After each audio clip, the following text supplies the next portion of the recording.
You lost your mind again. I know you're ready to wake up. I'm back inside your head. I know it's frightening to give up. I won't beg for you. I won't tell you lies. I can see the truth, only black and white. I won't beg for you. I won't tell you lies.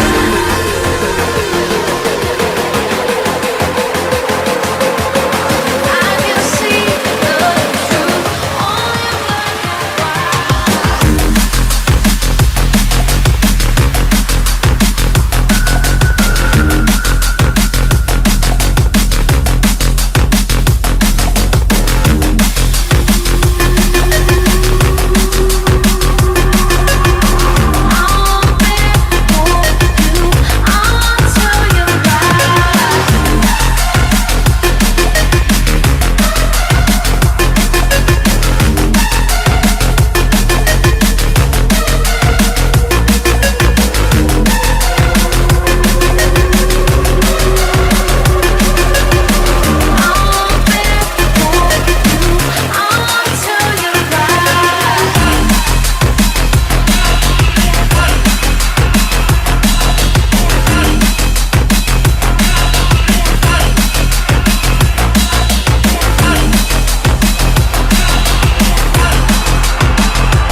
Lost your mind again. I know you're ready to wake up. I'm back inside your head. I know it's frightening to give up. I won't beg for you. I won't tell you lies. I can see the truth, only black and white. I won't beg for you. I won't tell you lies.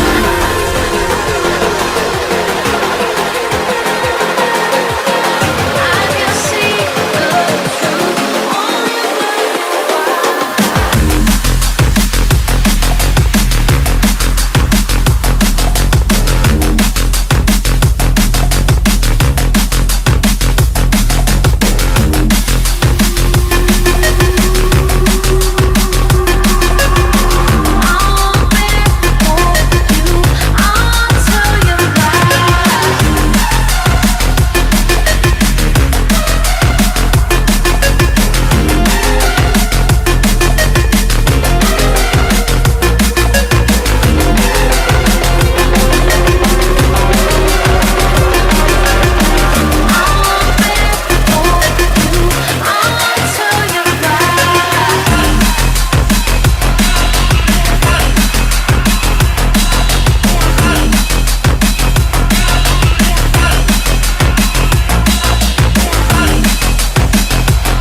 Ladies and gentlemen, boys Yo, yo, yo, yo, yo, yo, yo, yo, yo. and girls, children of slow, dim intellect, welcome to the party. We are the slow bus on the way to school with lots of breaks. It's fine. It's fine. It's cool. It's cool. It's fine. The windows do taste like windows.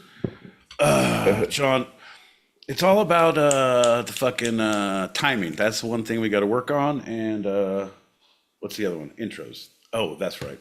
Ladies and gentlemen, boys and girls, children of all ages, we are the Two-Sided. We are here every Tuesday, 8 p.m. Pacific-ish, 11 p.m. Eastern-ish. That's 4 a.m. Greenwich Mean Sandwich time on Wednesday mornings if you happen to be across the pond. Ain't that right, John? Ish. Oh, ish. Oh, looks like you just woke up. Ish. There we go. A little zhuzh. It's hard when you, yeah. We gotta hire or fire the makeup people. Either one. If they're hired, we gotta fire them. If they're fired, we should hire them back and talk to them about a pay increase. What's up, buddy? What are you doing? Oh, not a whole lot. Just live my life, acting, retracting, and acting. Fast acting with an acting is what I always like to, would think about. Yeah, I personally like to perpetrate. I like to represent.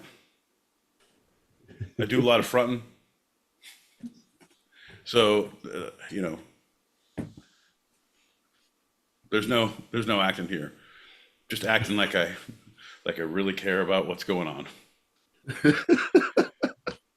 Me too, buddy. Me too. I know, right? So yeah, the week has started, John. I feel like I need to get us back on track. You have a cat and a lot of distraction going on. John, it's a Tuesday. You know what time that is. You know what that means, John, don't you? No, tell me. That means it's time to feed the hostages. No, that's not right, John. They're called guests, and we should treat them as such until their families pay what is owed to us.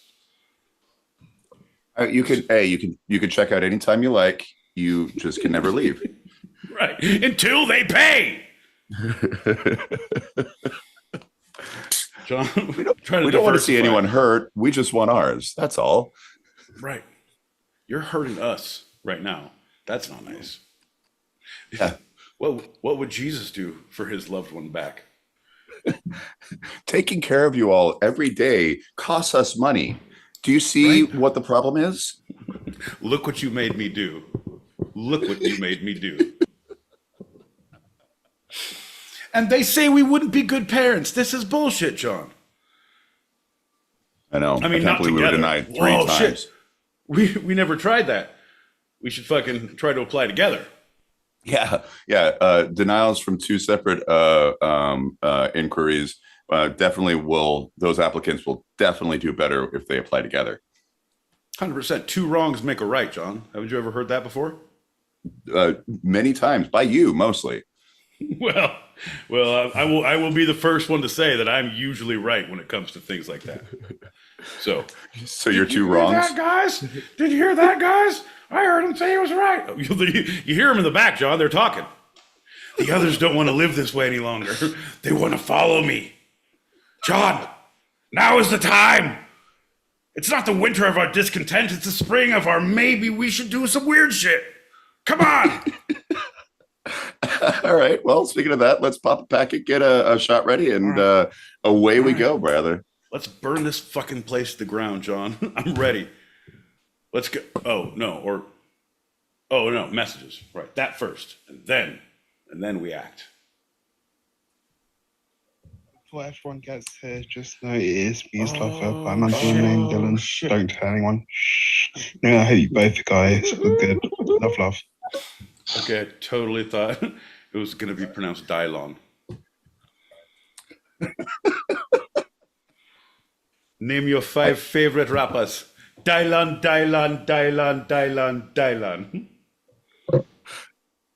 I don't know who Dylon is. It was from when Puffy did his Making the Band. Jeez, that aged well. I'm saying, yeah, the band didn't make it either. We good? Yeah, we're still good, right? Good, right? Or no? Or yeah? Or no? Who knows? Or yeah? Or no? Who knows? Who cares? Yeah. Rolling on through. Shout out to the room. Well, there's this. John L. Peacock, Esquire. Bold and audacious. My boy Pete. Incongruent. Combative. Yes. Reckless. Yeah. My kind of guy. Down the hatch, boys. Goddamn straight. He sees you. He really sees you. Right? Dub. It's good to be seen. Let's drink to you. And then, my friend, we'll burn this motherfucker to the ground. No, we'll start the show. Show. Right. I get confused of the order of the show, John. Where does the climax of the denouement come and the fire burning? Oh, John, I have ruined many a second act. We won't ask him back again. He started a fire in the Grand Proscenium. Cheers, motherfucker. Cheers. Bagao. Well, howdy.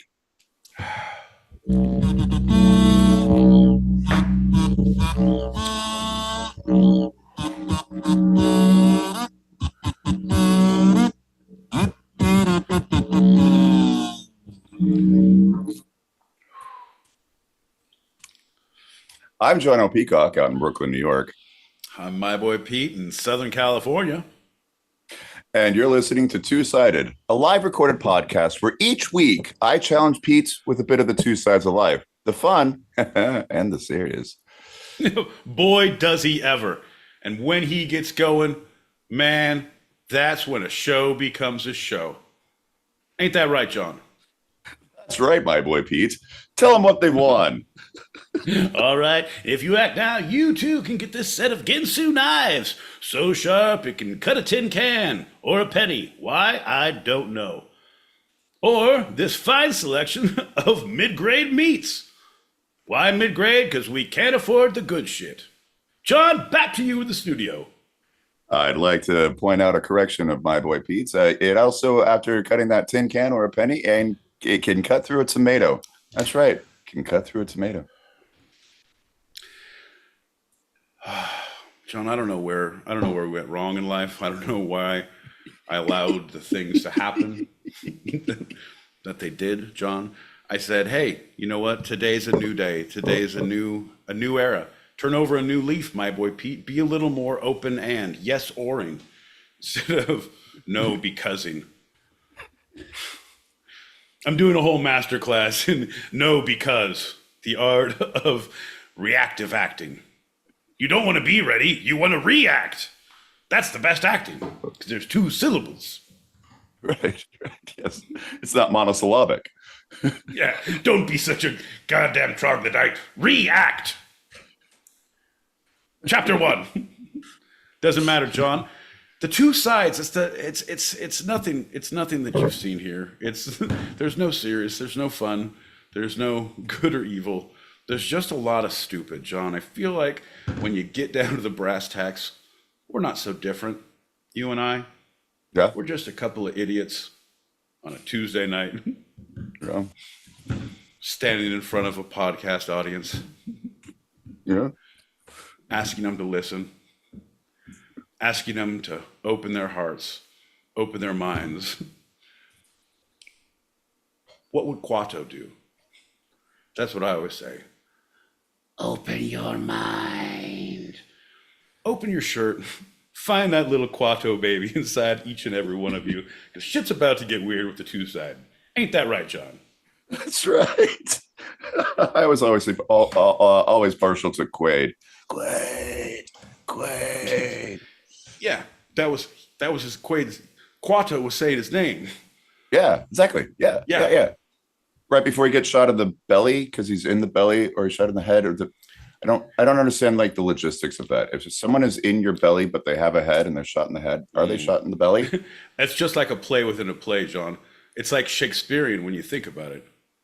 Yes. You know you're in for a good time. That's fucking art. When there's a a play within a play, or a Quato within a belly, and a chick with 3 tits, so good. You know good things are going to happen. But yeah, she's not free, but she is available.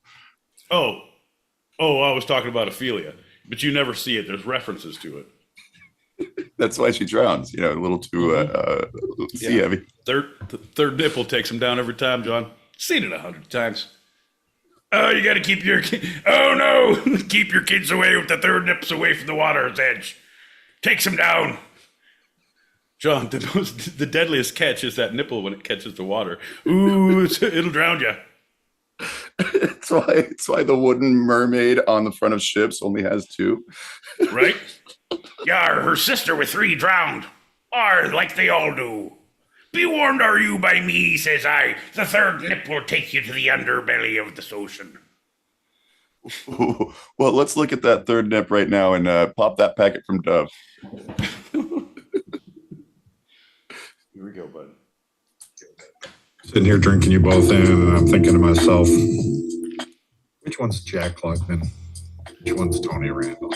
Mm-hmm. But then that thought is quickly superseded by who gives a shit?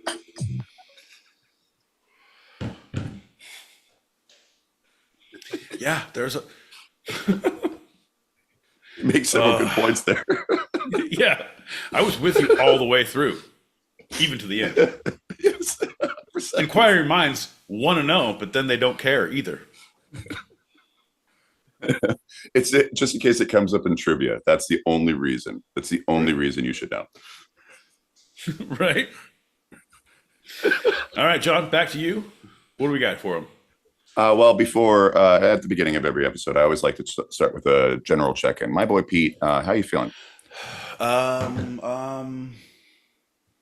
Apprehensive, John. I'm not sure what you. I know you were researching the last minute, and I feel like that was some hot topics or some last-minute curveballs. Either way, I feel like I'm apprehensive what the evening holds. And life in general, you know. Did you know the alien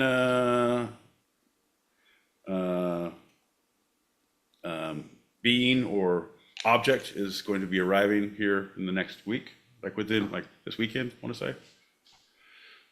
Yeah, apprehensive. So if you're going on vacation, do it now. Okay. Yeah, I know.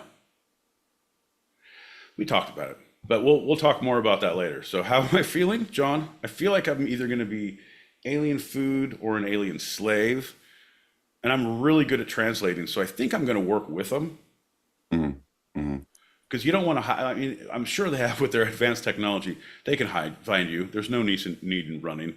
Let's just get to the point. It's just going to be like, how would John Travolta play it if aliens came to Earth and then act like he did in that movie? Oh, right. Yeah. So note to self, get big boots. That way you can fit in. You know what's gonna be terrible for you, my boy Pete, is if like that conspiracy theory is actually correct and gingers all descend from alien DNA, and it's like the gingeristy gingers that pop out of that alien object. 100%. And then again, I'm going to submit and be like, I have a ginger card. Peacock told me I can say that word. He said I'm kind of one of you guys. No, dude, you guys came from a long way. You were hearing us on Tuesdays, 8 p.m. Pacific, 11 p.m. Eastern. That's 4 a.m. Greenwich Mean Sandwich Time on Wednesday mornings if you're happy to be across the pond. And I don't know what it is in galactic light years, but I'm sure there's a station out there. You guys heard it, right? So we're cool, bro. Alien fist bump? We're brought to you on KPAX. KPAX. KPAX. KPAX. We just say, John, shit happens for a reason, and I'm here to tell you I'm going to be a translator. I'm very good at negotiating. It's true. I speak alien. We're practically from the same area. You feel like a 402, right? Bro, let me holler at you for a minute. Give me 5 minutes. I'll steal your. Do you guys have mines? I'll steal your fourth stomach. Nope, wait, that's a cow. Steal your Quato. Yeah, I'll steal your Quato. Give me 5 minutes, I'll steal your Quato. Open your mind, and I'll steal it from your Quato. I like to be a little packet popping heavy at the beginning. So let's pop those 3 and then we'll move on. Okay.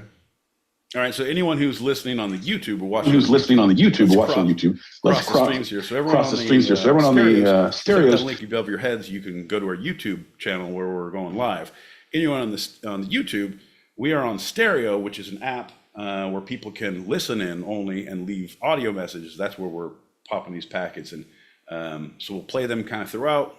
Get a little, you meet some characters from across the pond and close to home. Like, we keep them everywhere. We don't grow them in one specific location. What we do, we scatter them across the world.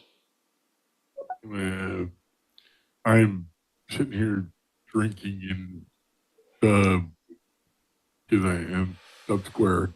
But first of all, long time listener, first time caller. My boy Pete, I'm glad you're alive. Hell yeah! But I thought the peacock killed you. But I've been spreading that rumor around. You ended up coming back like Jesus Christ. Right? Jesus Christ. 100%. Show and like actually warm up and do some comedy here because got some funny things to say. Oh, are we doing sets? Oh, I square. What's up, buddy? What was that word? Apprehensive. I don't think that's Ampersand. out of your mouth hole before. I don't believe you. And you're a liar. 100%. Actually, someone called me a liar the other day. Yeah. And I thought about you right away, my boy Pete.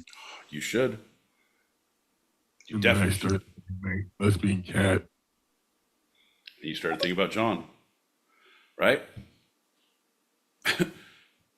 What's your cat's name? It's my lesbian cat's. It's my friend Peacock's lesbian cat. Oh, are you watching it? No, that's her name. I named her that as a kitten.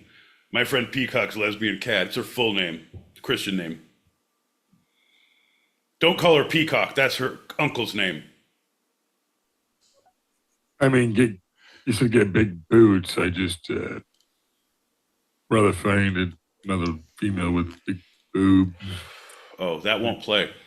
Good. And maybe just suckle. Or, I don't know. I mean, possibly. Pop a tent. This guy. Holy crap. This guy. Holy crap. Why did you finish that for me with the lesbian cat, my boy Pete? I Come on, didn't bro. want to go there, but you I'm saying. handle it very well. Right? All right, folks, and that, your friend of mine, Y Square.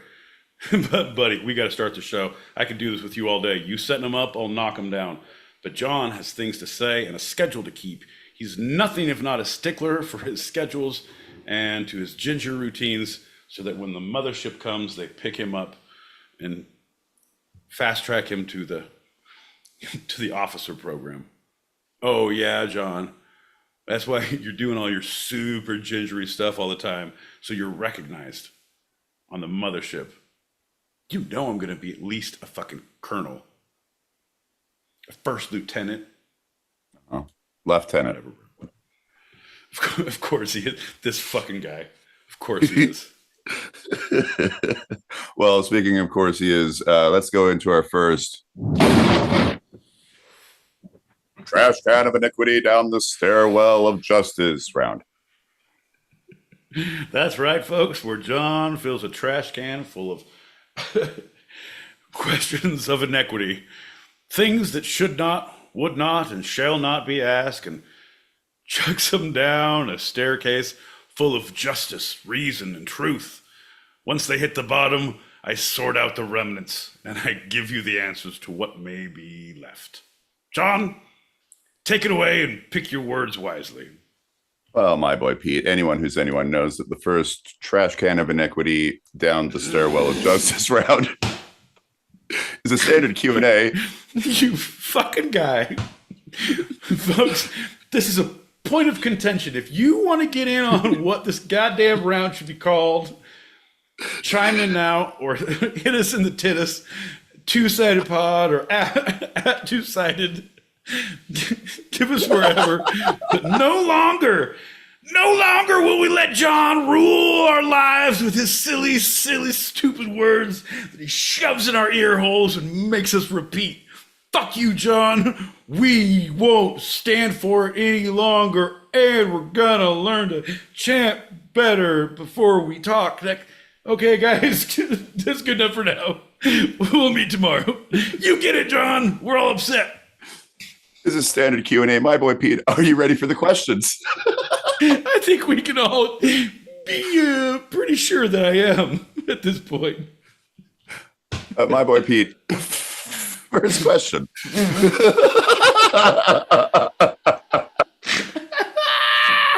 So dumb, dude.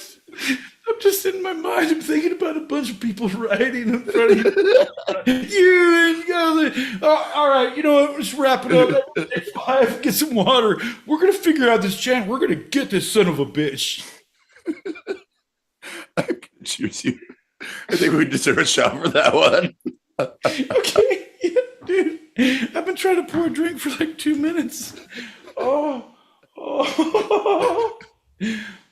We're off to a stupid start, folks. If you like what you've seen, if you can't understand what we're doing, well, neither do we. Tell your friends, tell your coworker, tell your parole officer. We'll be here next week. Notice how I said coworker? Because I think most people have one. Work in an office with one person. You relieve one security guard. All right, your 12-hour shift is up. I'm here. Isn't that how everyone else works? Yes, exactly. Yeah. If you see another person, you shoot to kill, right? I don't know about your job, but mine is life or death. We're guarding the wall. I don't know what wall. Here, John, let's not talk about it. That's classified. Cheers, everybody. Cheers. Bing, bing, bing. Macau. First question, my boy Pete. What's better, boxing or UFC?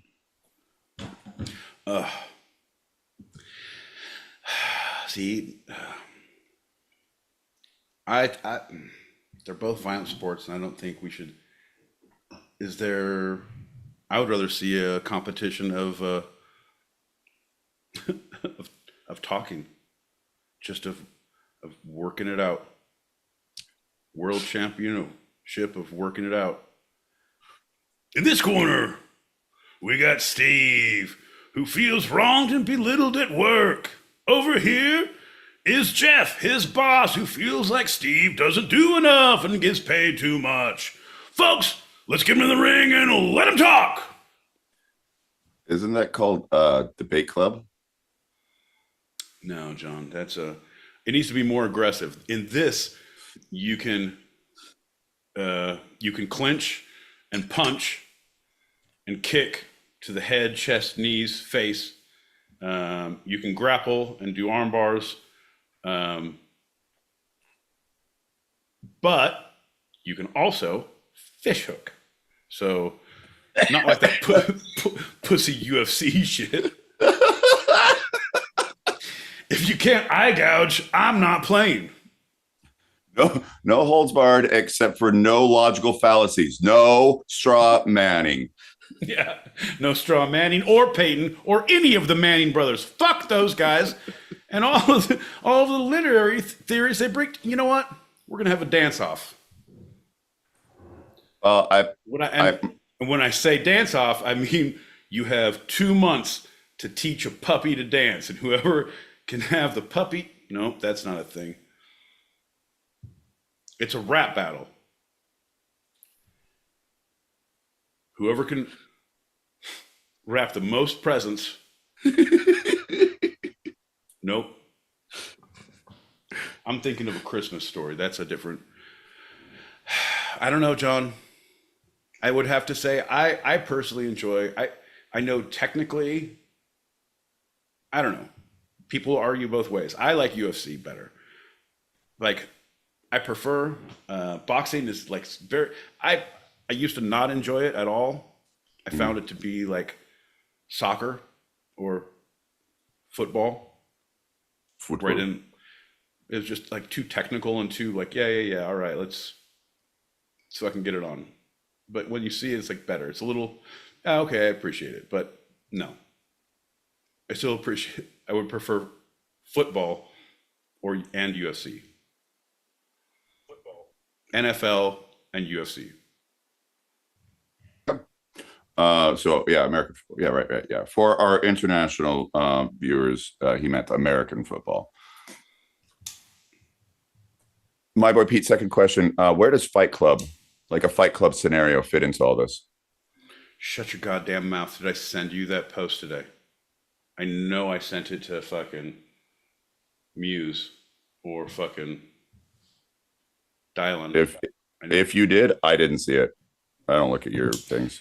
It's literally it's literally a preview, a movie preview, like of Fight Club, of what Fight Club would be, like a short preview, but it's all done with Muppets. Like the actual Muppets, or like it's AI. Yeah, but it's AI, but it's real good, and it's like, but I'm sure it is. It has to be like fucking A. Come on, everything that's off brand. I don't know. Kermit did do the entire music video of Talking Heads. You may ask once in a lifetime. Why am I on this show? With the big shoulder. But that's a whole thing. You're not going to do a reboot of Tyler Durden on Instagram with all of them doing like beating the shit out of other Muppets and fucking sleeping with other Muppets and like going to like bombing shit with Muppets. Like it is Fight Club, bro. Fight Club. A la Muppet. So in the 80s, Talking Heads was very controversial. Apparently in 2025, the Muppets are even more so. John, we can't keep up with all the shit they're doing. Holy balls and sack. So what was the question? Fight Club or not to Fight Club? Where does a Fight Club scenario fit into all this? Wait, into what? I'm sorry. I totally lost. I know you mentioned Fight Club and I went down a Muppet Avenue. So I totally blacked out everything you said previously. What was the question? It's a follow up to the first question: what's better, boxing or UFC? And then the Boxing, follow up UFC. is, where does a Fight Club scenario fit into all of this? Yeah, because it's more. I mean, it doesn't because that's what a fight club would be. People don't do fight clubs. Well, no, I take it back. The ones that people would do, like you remember in college, fucking fight clubs were the boxing, like people gloves. We got to wear gloves and only boxing. Like that's not fight club. That's like punch until you get hit and then you don't want to play anymore. Right. That's not. And you're doing it in front of people. That's a silly boxing match. Yeah, no. So it can be both ways, but I feel like that's where people thinks it comes from. Like, oh, this is what street fights are, and this is what street fighting is, and that's what UFC is, and that's what Fight Club is. And I think there's some weird correlation. I don't think there's one. I don't think Fight Club plays into any of that. Unless I take it back, unless you're referring to the 1980, 89, 88 classic Lionheart with, or no, 91 with Jean-Claude Van Damme. Street Fighter, baby. Oh, wait, no. Lionheart. Oh, Lionheart. Where he literally comes to LA and has to make money and goes to becomes a fighter. And do you remember the video game Pit Fighter? It was almost like Final Fight, but you'd fight in different scenarios, and it was like a shitty game ripoff of that. That was pretty much the movie, where he'd fight in a pool and a bunch of rich people around, or he'd go to a racquetball club and fight in a racquetball court, or he'd go to this thing, he'd fight bigger and better opponents in these like, oh, ready, fight, and the crowd would be it would be what you'd see in the video game of just crowds and shaking money in the background as he does his slow motion kicks and shit. Wait, the video game Street Fighter? No, John. The action. Yeah. Okay. Yeah. Pit Fighter, Street Fighter, any of the games where there's crowds in the background and you're fighting. They had the crowds in the background. You're a crowd in the background, John. I didn't say Mortal Kombat. That's different. But Street Fighter totally had the people in the background waving money around. Yeah. Same idea, same thing. So that's the correlation. That's the crossover. That's where who do you blame? I blame Jean-Claude Van Damme. That's 100% correct. Yep. No. Finally, we got to the correct answer. My boy Pete. Next question: why is boxing called, quote, the gentleman's sport? A pugilist, John. Ain't that right? I'm a pugilist. Oh, nice. And a pugilist is, for those at home, one who practices the art of fisticuffs. Yes. Yes. Good day, sir. I will challenge you cheek by jowl, and we will go fisticuffs. And people were very talented, and that was where there was rules, and you couldn't fight below the belt, and you couldn't do this, and there was no biting, there was no pitching, no grouching. It was very, very gentlemanly. Is pugilist archaic at this point, or do you think it's still part of like boxing-ese? Oh no, it's still 100% boxing-ese. I was just down in a little boxing town. Their food, John, if you get it straight from an old grandmama, an old boxina, they call them. Ooh, you can almost taste the sweat in their stew. I do like their version of poutines, which they call the pugilist, and they put it actually in a glove. Right. Oh, this is very ropey. It's because we use a jumper rope. Ooh, it's so authentic. I'll have extra jump rope in mine, please. Thank you. Final question, my boy Pete. If boxing is called the gentleman's sport, what should we refer to UFC as? The sport of kings. sport of gladiators. It's a gladiator sport. It's truly, John, we are one step away from the Coliseum. Because right now we just legalized 12-2 elbows. So I don't know how did you ever remember the shoot fighting or the samba fighting or any of the Japanese fighting where you could kick a downed opponent? So once they hit the ground, you can kick them in the face. You can kick them wherever. Like that was a thing. And in the first, like UFC 1 through like 2 or 3, like you could kick people. There was like no weight classes, no time limits. They would just start a clock and you would fight until someone was knocked out or gave up. And it would be, some of them be like 60 minutes. And there was wrestlers and grapplers who would just like, yeah, you're working, but we didn't know any of that shit then. And you're just watching these fucking grown ass men in bikini briefs lay on each other. And then like sometimes they push one off and kick them in the face. So we're now back to that where you can full on crack a skull, like 12-2, right? You can't kick them when they're down. But I tell you, John, I say pay more and let them do whatever. Same with football. Pay more. Hey, you're most likely you're 50-50 going to die or be incapacitated. And then at that point, your insurance will not pay you and we are not going to pay you anymore. We're paying these exorbitant amount of money for these games and this entertainment. If you want, go on to it. And cool. All right. And we've hidden a knife somewhere in the arena. Oh, that's not it. That's just an Easter egg. And you know who loves Easter eggs? That's what, right? Rabid dogs. Let them in, boys.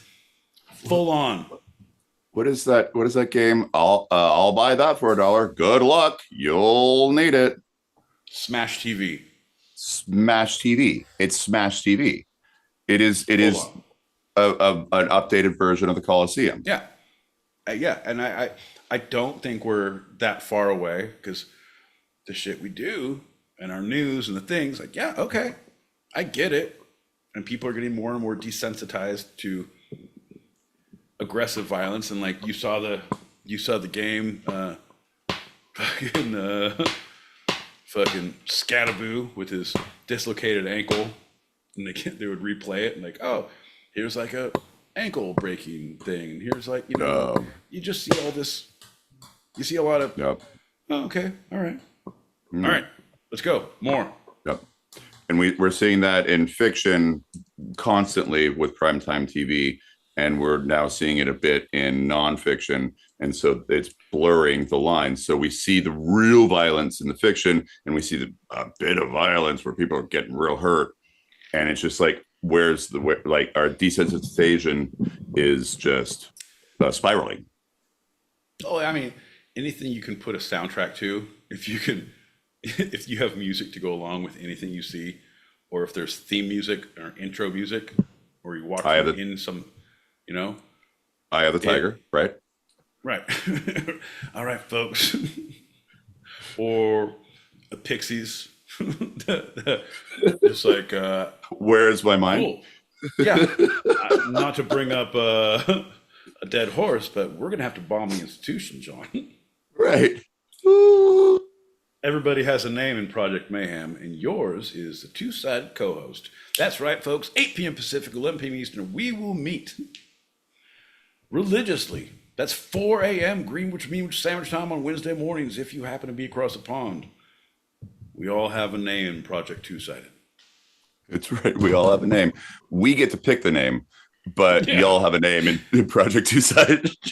Your name is Dylon. You're welcome. Go forth as such. Shit. I come to the wrong meeting with Dylan and they fucking name people on that day. This is bullshit. Normally he just names everybody My Boy Pete so they all know they're connected. Right? Yes. You will all be, except you, Dylon. You will be singled out. Not sure if it's good or bad, but you will be recognized. I promise you, you will not sleep well. People will look at you differently. You Oh, are no, not not from connected. them. Yeah. Dylan!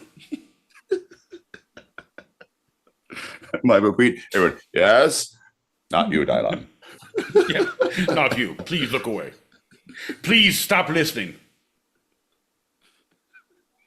Can you hear me? Papa poo poo. Okay, good. He's not listening. Oh! And so to wrap up that question, what should UFC be referred to? I feel like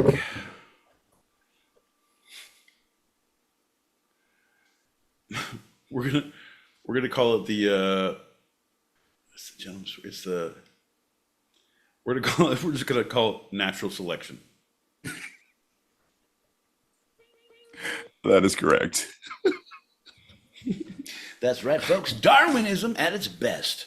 Let the rich eat the rich and the dumb eat the dumb. Folks, we're here on the 2s and the 5s every Tuesday, 8 p.m. Pacific, right? John, bringing it back to you in the booth. What do you got for him?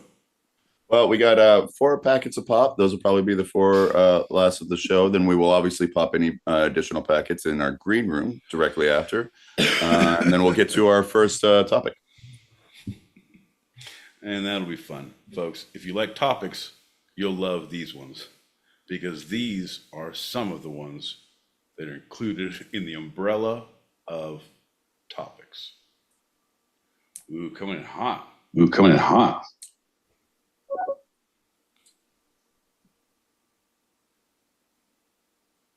I love John Peacock 6. So you ready now? Are you ready? Right now. Nice. Congratulations. That's You get applause, John? one per. What did you say, parole? No, you said parole. Security guard. I'm here. Ah, you see what I did there? But really, I'm here. You can leave now. I'm up here. Thanks for working for 48 hours. I'll take over for 20 minutes. So you have a snack and a drink. 7-Eleven. Don't eat that window too fast. See you 20 minutes. Okay, it's the security guard thing, John. I love it because it reminds me of the security guard coming to relieve his buddy after 12 hours. Okay, I want to let you know that there's a big storm and the bridge is closed on the 222, so you can't get in there. You might want to stay in the booth with me because if you do, you're going to get locked in your car. Anyway, if you make it back and you don't come back in 12 hours, I'll fucking hunt your family down and I'll kill them in front of you. Okie dokie. Have a good night if you're not going to stay. Bye now. Yeah, no. Okay, yeah. The bridge. Yeah. And also, fuck your family if you don't come back, okay? Oh, bye now. John, security guard work is hard to do. Well, Dub is somebody who likes to lollygag. He's a lollygagger. I'm not trying to call him out like it's a bad thing. I seen him gag on some lollies and This guy. wait a minute. No, let's get it right. Lollygagging. Let's keep it old school. Like, keeping the conversation flowing. He likes to massage the conversation at times. Where are you going? Where are you going? I need some peacockage here. Yeah. Peacock. We all do, bud. Your hole to let me know straw manning and what was the other one he said? Something about Ginger holing. lolly, not lollygagging. That's what I said. Lolly. I mean, Shenaniganizing. did I just try to suggest a Tomfoolery. What is that all about? Like, these different little phrases. I'm cutting this out cold turkey. I mean, where'd that come from? Okay. John, what do you think about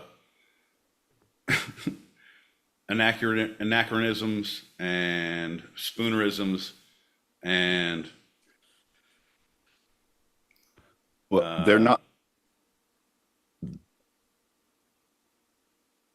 old. What do you think about aneurysms, John?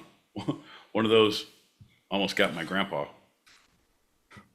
Well, I mean, they're not as bad as logical fallacies. That, you know, if it's anachronistic, if it's archaic, if it's not used anymore, that's different than you know, causation, correlation, a straw man. You know, they are fighting below the belt in boxing, Right. to debate championships. Yeah. Two in the hand is it's better than a chick with a bush. I mean, There you go. word. Nope. A hand job from two. Nope, that's not it. A chicken, the bush. See, Yeah. chicken. It's Yeah. a bird. A rolling. If I'm rolling stoned, We're getting into muddy waters here. I think I'm Randy Moss. I'm the greatest running back. I'm the greatest wide receiver of all times.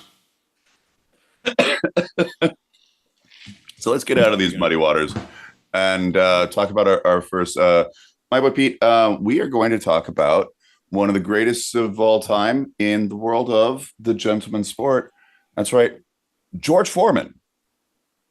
Ooh, huge fan of his grill. And I had posters of 3 of his 4 daughters, George 1, 2, and 3, on my wall. I'm a big fan of the George girls. The Floyd girls, but I call them George if you get as friendly as I have with them, John. Floyd? Oh. We're talking Foreman. George Foreman. Yeah. Oh, no. I didn't have those posters. Or those grills. Let's move on from Jesus. that. You George gotta- Edward Foreman was born in Marshall, Texas, and grew up in Houston. He was a self-proclaimed thug and dropped out of school in the 9th grade and ran with street gangs until he joined the Job Corps in 1965. Because, you know, they gave those options to kids back then. Like, either you go in a jail, young man, or you could join the Job Corps. And that provided him with a connection to boxing training, a trainer, Doc Broadus, who encouraged him to apply his fighting skills in the ring. You like to hit people, right? All right. Let's make you some money from hitting people. Yeah. You say you're a thug? How about you become a gentleman? Huh? You A pugilist, say if you will. tomato, I say tomato. You say thug, I say gentleman, pugilist. Come on, baby, let's have a little rumble. That's what Doc is teaching you now. It's what I'm trying to pitch in the musical, John. We're working out some of the kinks in the opening numbers of the George Foreman Grill, the musical journey with my boy Pete and John L. Peacock. No, not starring. That would be no, John. We're not doing grill face. Huh? We're gonna get real grills to work as the Foreman grills. So this is he's 65, right? He is Okay, it is in 65. He's not 65. it is 1965. And he's 16 years old. He starts training. He adapted really quickly, so quickly that he was named the U.S. Olympic boxing in the boxing team for the 1968 Olympics in Mexico City. It was crazy. Every time he was fighting, he was so good. He heard "Eye of the Tiger" in his head, even though it hadn't been written yet. Well, yeah, right. Insane. Man, what the fuck is that sound? Dun dun dun dun dun dun. I gotta get some help. All of his rounds were just montages in his mind. Right? And This then is I some knocked him out. bullshit. Yeah. He was fighting demons in his head. That's how he got so good. And then when Rocky came out, he's like, I see, motherfucker. You did it to me, Sylvester Stallone. Thank you for my career. That's why he's called Sly. Dun, dun. Hey, yo, next time you need some boxing advice, you come and hit me up about your music selection. I'll give you the best hits. Baby Got Back is one of my best all-time fight songs. Hey. So guess what happened? He won the gold medal in heavyweight boxing division with a second round technical knockout of the Soviet Union's Ionas Chaplios. Right. He didn't have 19. He didn't have to chop wood or run through a forest or get followed by the KGB or any of that shit. John, he did it the easy way. He just got in fought a trouble. He just got in trouble and went to the Job Corps. Yeah. Hey, how do you become a champion? Hey, just be a stupid kid. Do I have to fight Russians? Well, yeah, eventually, but you don't have to train like them. We're not stupid. This isn't a movie, but you may hear a little soundtrack in your head if you get super good. So he was good, right? 6'3", 218 pounds. He first 5 captured. foot nothing, 100 and nothing, man. Sorry. Every time you start quoting 24, 48, 36, only if she's 47, 53, 62. Hut. Omaha, Omaha steaks. Stick of butter, carton of milk, Loaf of bread. Ooh. Also some Swisher sweets. We gonna get high. All right. Got that the gold medal at 19 after 3 years of training. Alex gets it. Or fucking Dylan. Sorry. And 5 years later, on January 22nd, 1973, he got his first heavyweight belt by knocking out Joe Frazier in 2 rounds in Kingston, Jamaica. Was that the It was 24. No, that was the what was the name of that? That was It was not. No, it's not. No, don't. I'll talk about it in a second. Yeah, no, I know about that one. Okay. But Jamaica, we're still getting tropical. He does his best work in the tropics, he thinks, leading up, because Joe Frazier ain't nothing to shake a stick at. This motherfucker can hit hard. Right? Yeah. So Frazier knocks out Muhammad Ali, and Muhammad Ali's like, I want a rematch. And they all they hype it up for the Rumble in the Jungle.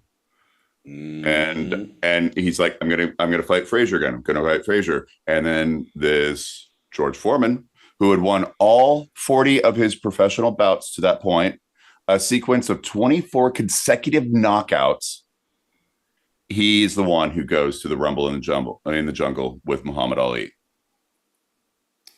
Float like a butterfly, sting like a bee. Oh, I pity the fool.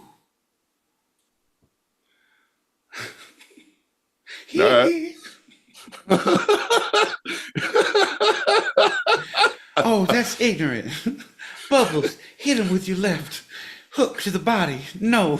Okay, now we're getting all sorts of crossed up now, John. You had Mr. T, you had MJ in there. Holy crap. The first one was John, right, but it also sounded like Mike Tyson. There was a lot of amalgamation right there. The thing is, my childhood is, as my therapist calls, a big pot of problems. And so we're working through them on the show. 8 p.m. Pacific, 11 p.m. Eastern. That's right, folks, on Tuesdays. That's 4 a.m. Greenwich Meanwich Sandwich time on Wednesday mornings if you happen to be across the pond for my boy Pete's therapy. Come on out if you have the time. John, back to you in the studio. So at 24, he held that title of heavyweight champion of the world for about a year and a half. And in 1974, he fell to Muhammad Ali in 8 rounds. And what's now 8 rounds, bro. Congo. Yeah.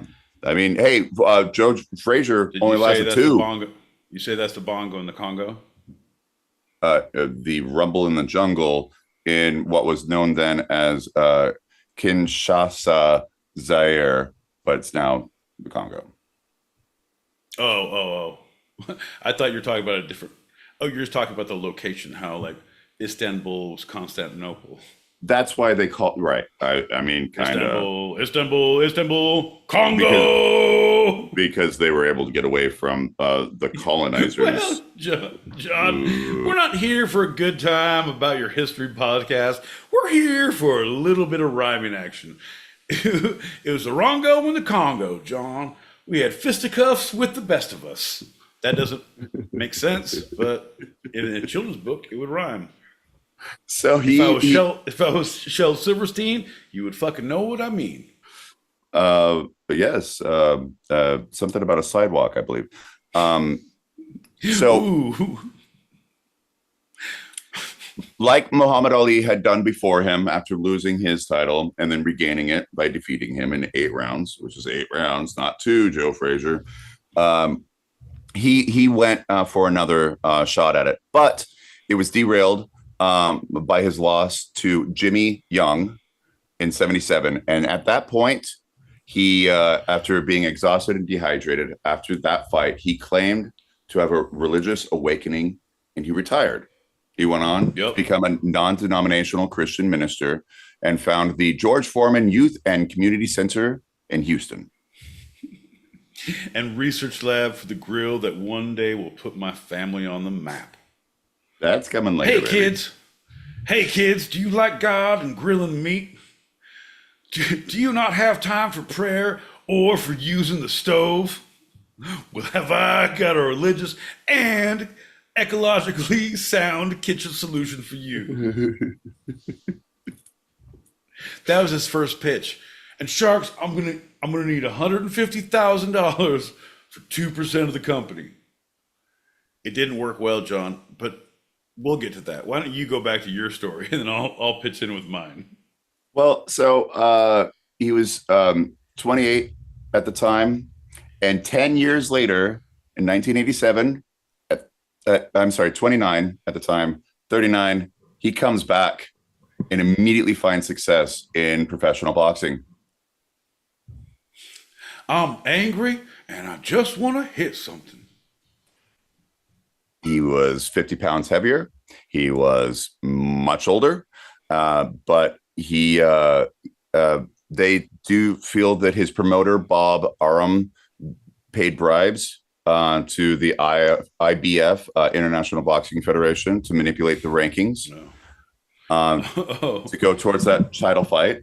But he did win that chance, even among the scandal, because he was not aware of it, and he did fight well. Hey, champ, sorry about that. I'm gonna need a little more money. I spent the first $100,000 you gave me on IBS, so you're not gonna have any problems with your stomach on the way to the rounds. I promise you that. But we need to now bribe the judges for the boxing. I'm not good with acronyms or anagrams or anachronisms or aneurysm. Also, did I tell you an aneurysm killed my grandpa? Also, I'll be back. John, tell him what you want. Well, he won a comeback win over Steve Zuski. It was not impressive, but he got in better shape, lost a couple more pounds, so he's only 30 pounds heavier than he was 10 years earlier. John, do I sense a montage coming on? John, it's back then when the sound came back to his head. But he knew what it was. Man, fuck you, Slice Alone. Every time I run upstairs, these motherfuckers gonna try and eye the tiger me. This is some bullshit.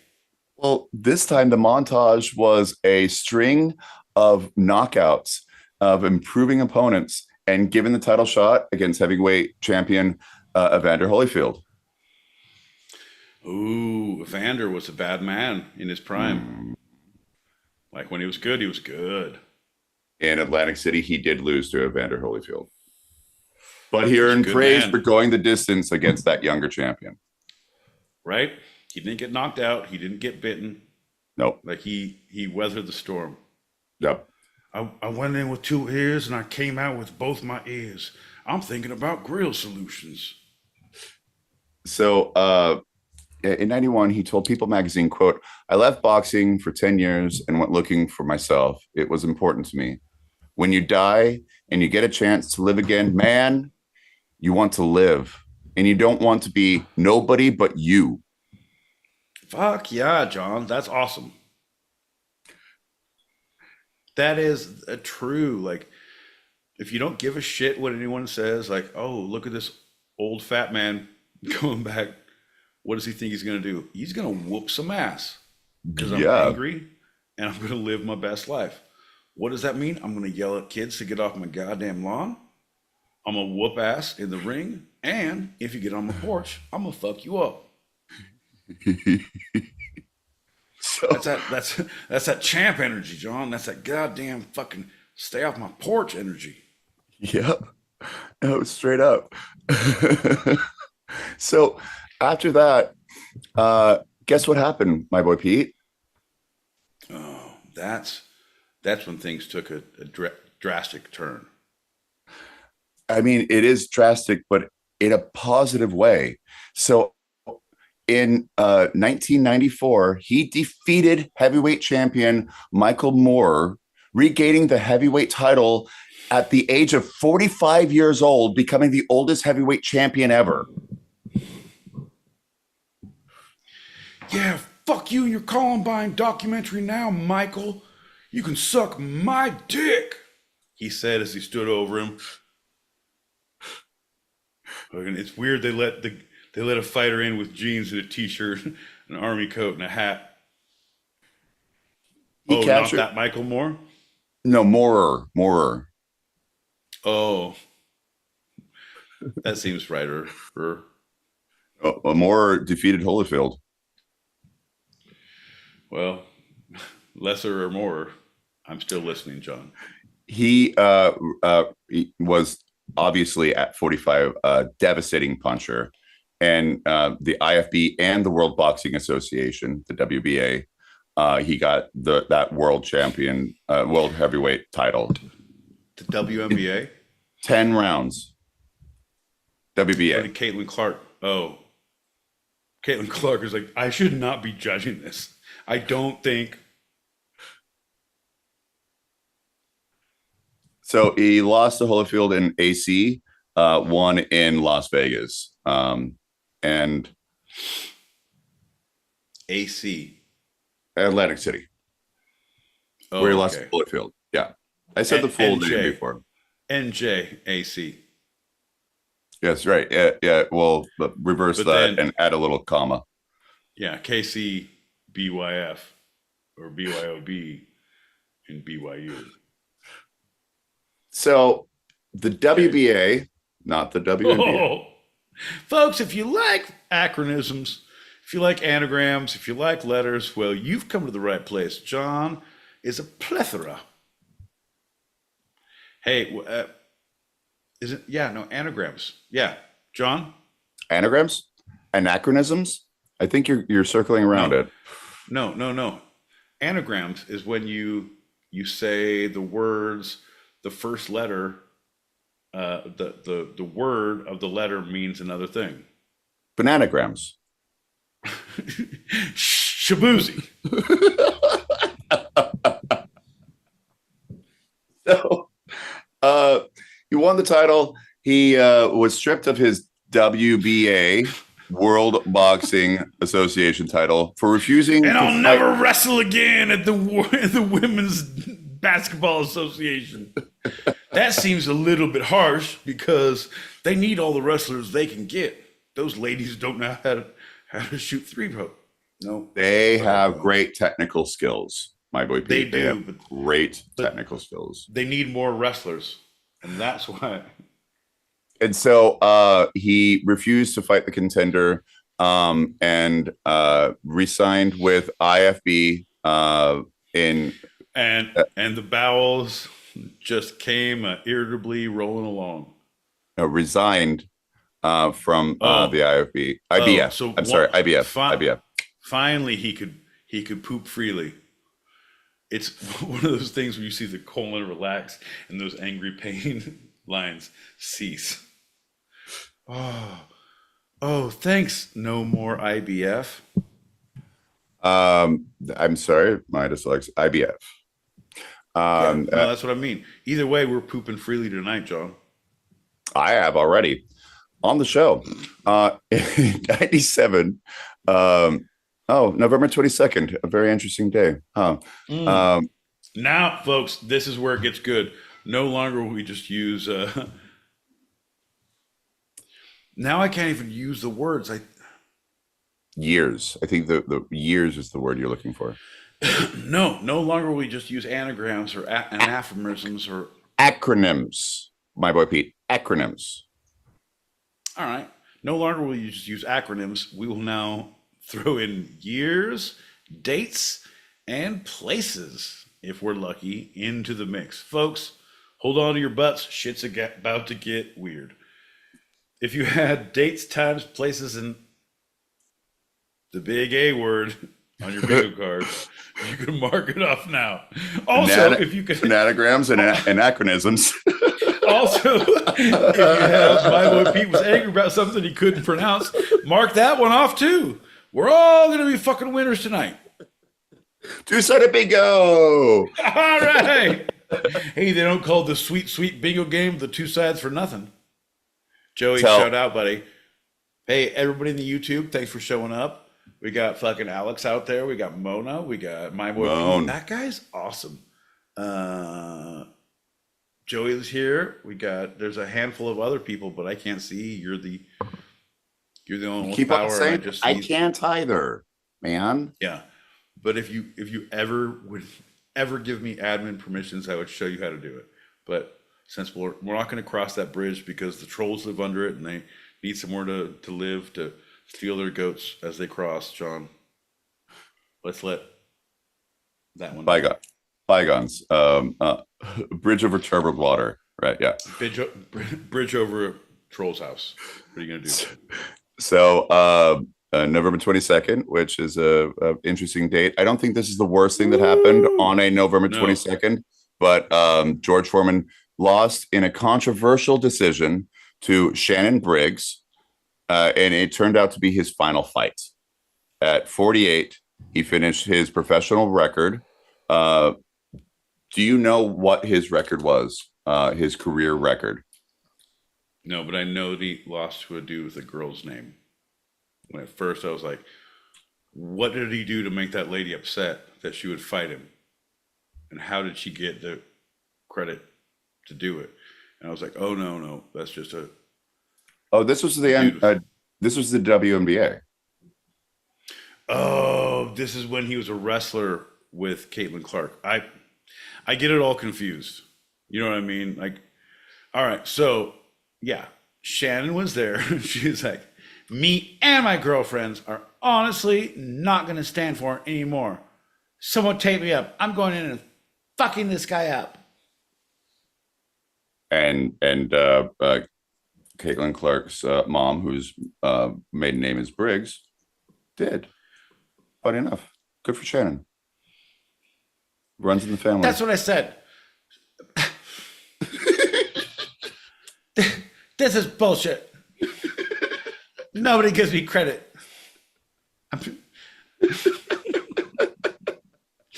Sean, I don't know if it's my understanding of things or your ability to talk, but somewhere along the way, the translation was a little bit muddled. And I feel like that's why we need to change the name of our show to Babel's Tower. Everybody gets translated. Come on, John. I think at this point it should be Muddy Waters or Rolling Stone. I don't know. Yeah. Nobody's happy. Come on in. Also, yeah. So if you want to like end level B, you just say this is what the question round should be titled, but also what you should rebrand your show, because fuck that warehouse of t-shirts and mouse pads and beer cozies that you've printed out and have been storing for a rainy day. Fuck all those. Let's rebrand.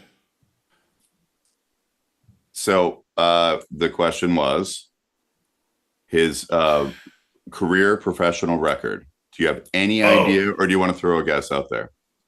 600. How many? All right. For two professional record. Okay, so you want me to tell you the total bouts that he did? Let's play a game where I get to guess that first. Okay. I'm going to say 150. Higher or lower? It's lower. Not. I'm going to say more than half. No, John, you don't know how to play the game. Have you ever watched The Price is Right? Higher, lower? John, this is why we have to spay and neuter our animals, because people like you don't listen. The last show we did was a Bob Barker tribute, and somehow you don't know how to play a fucking Price is Right game. Folks! John, this is what we're going to do. We're going to play a little game called Higher or Lower. I'm going to say a price. You're going to tell me higher or lower. I'm going to say another price. You'll say higher or lower. We're going to hone in on the price, and you're going to tell me exactly what that number is or price. If I can do it within 15 seconds, I win that 2004 Mitsubishi Eclipse. Shouldn't I be the one giving you the price and you say higher or lower if you're the contestant? No. Have you never watched this? You know the price. It's in your head. You know it. I'm trying to guess it. So I'm the host. Guess. No, you are the host. Ready? So what I say is 4,000. And your response is Lower. 2,000. Lower. See how this works? You don't give the price. You say lower or higher. I say, because you know what it is. Ready? Yes. All right. It's fun to play a game. This is what it was like week 1 with Drew Carey. I feel like Bob Barker. So holy shit, the price is wrong with this bitch. 90 fights. Lower. 70. Higher. 80. Higher. 85. Lower. 83. Lower, and that's your last guess. Bom, bom, bom, bom.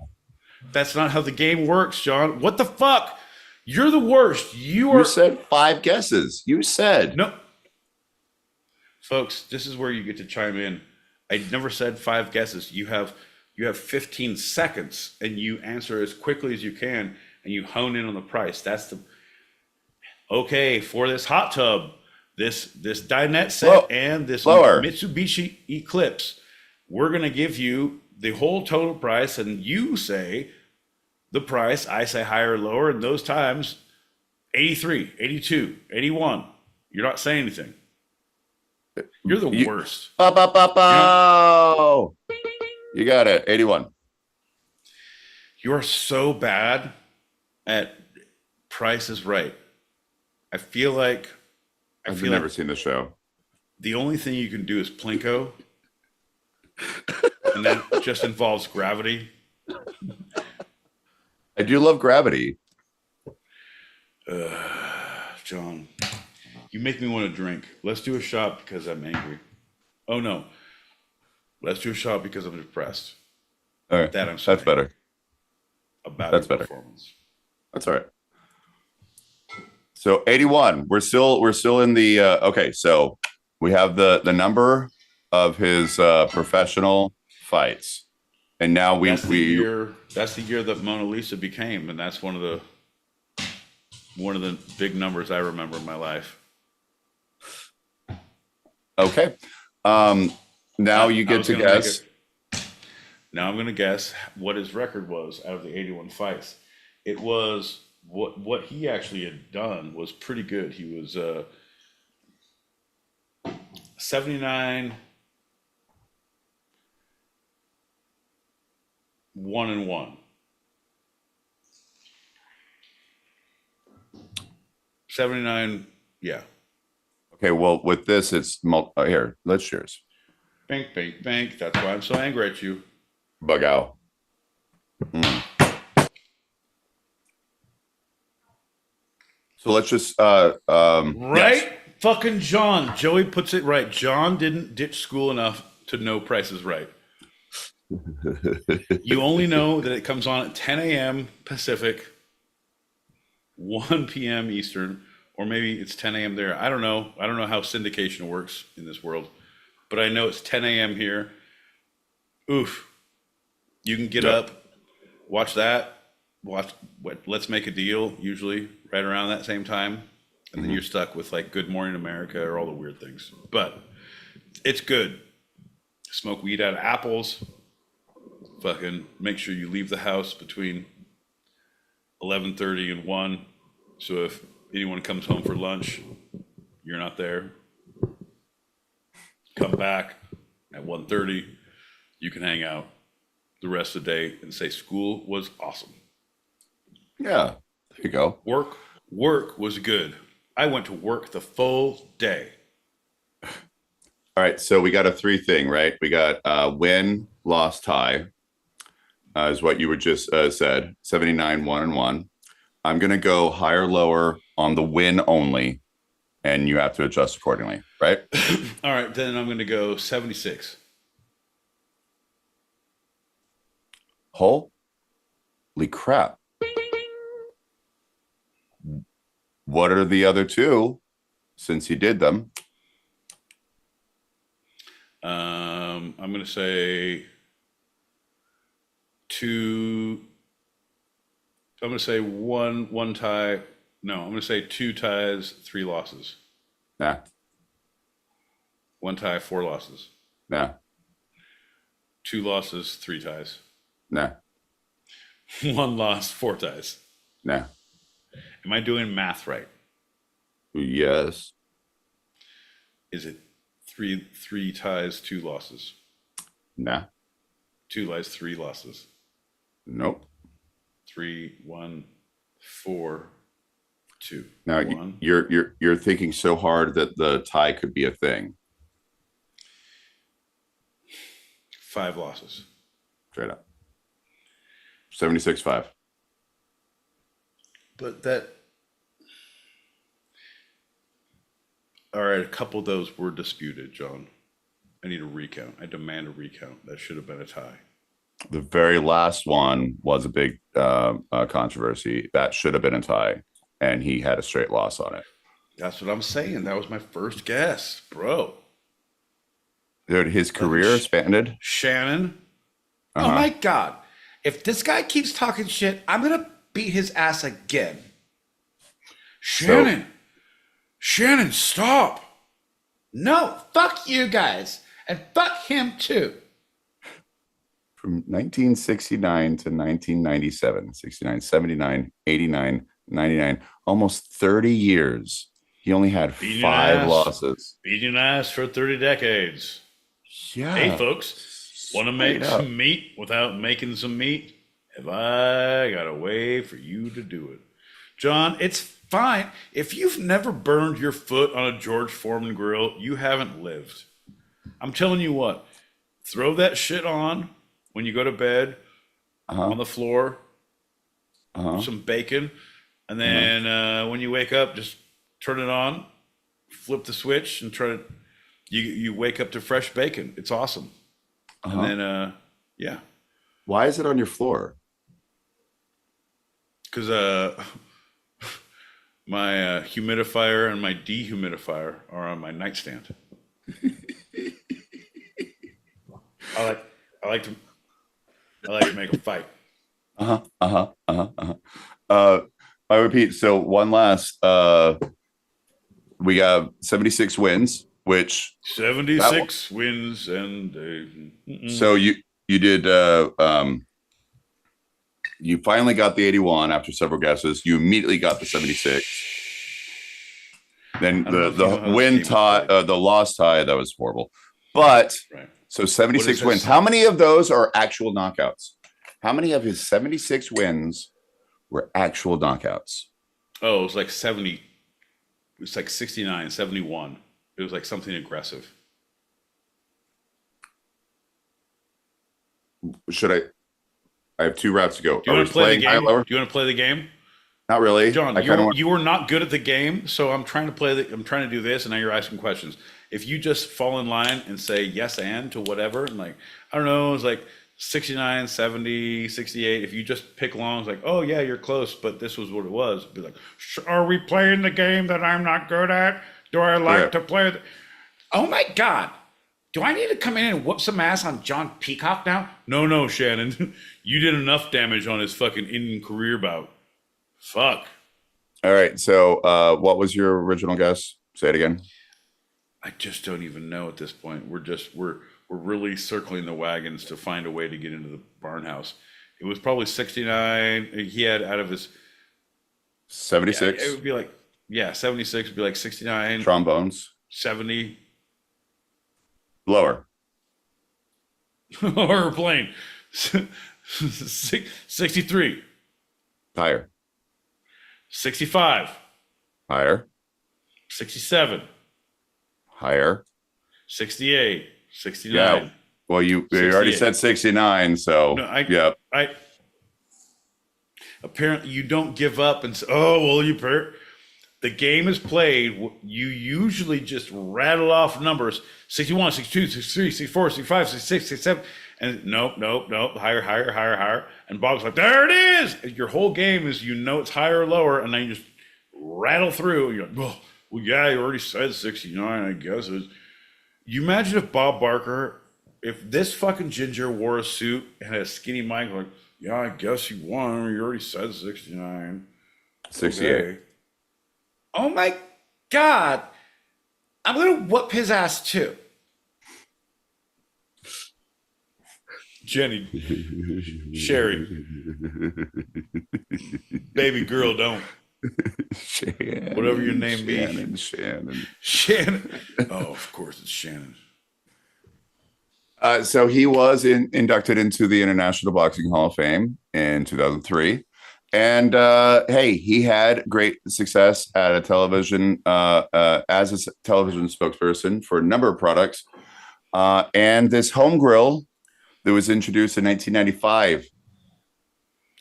So good. It's a life changer. If you guys haven't had a little Foreman grill in your life, I highly recommend. We're not sponsored, but we're trying to be sponsored by said Foreman products.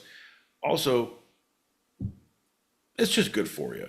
When you're draining that fat into a little basin that's at the foot of your bed, what can go wrong? Plastic basin.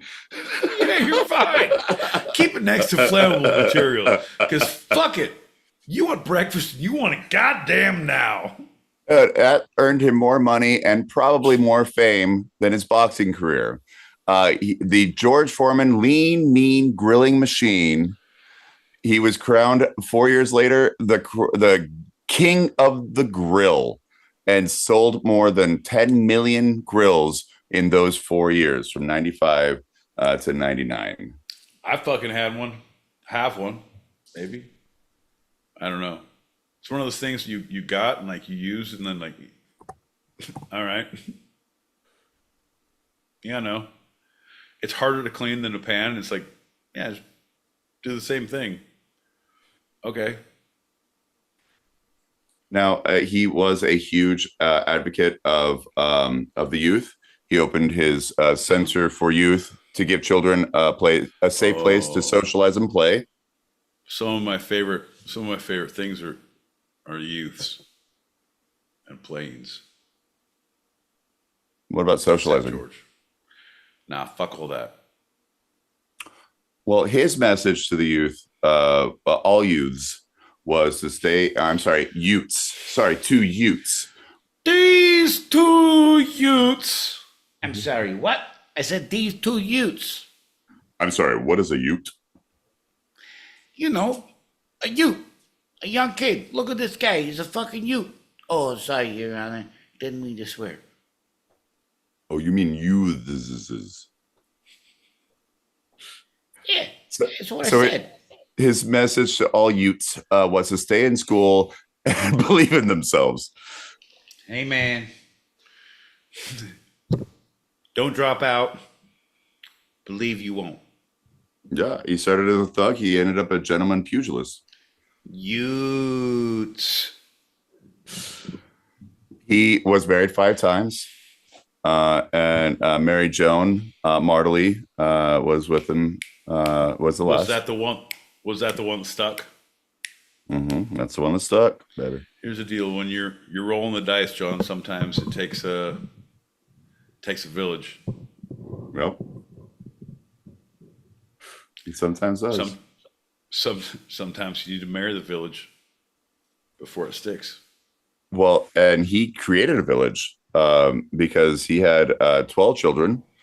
God damn right he did. 5 sons, all of whom were named George Edward Foreman. Damn straight. Tell him about the girls, John. Tell him about the girls. I will, but his quote is on his own website.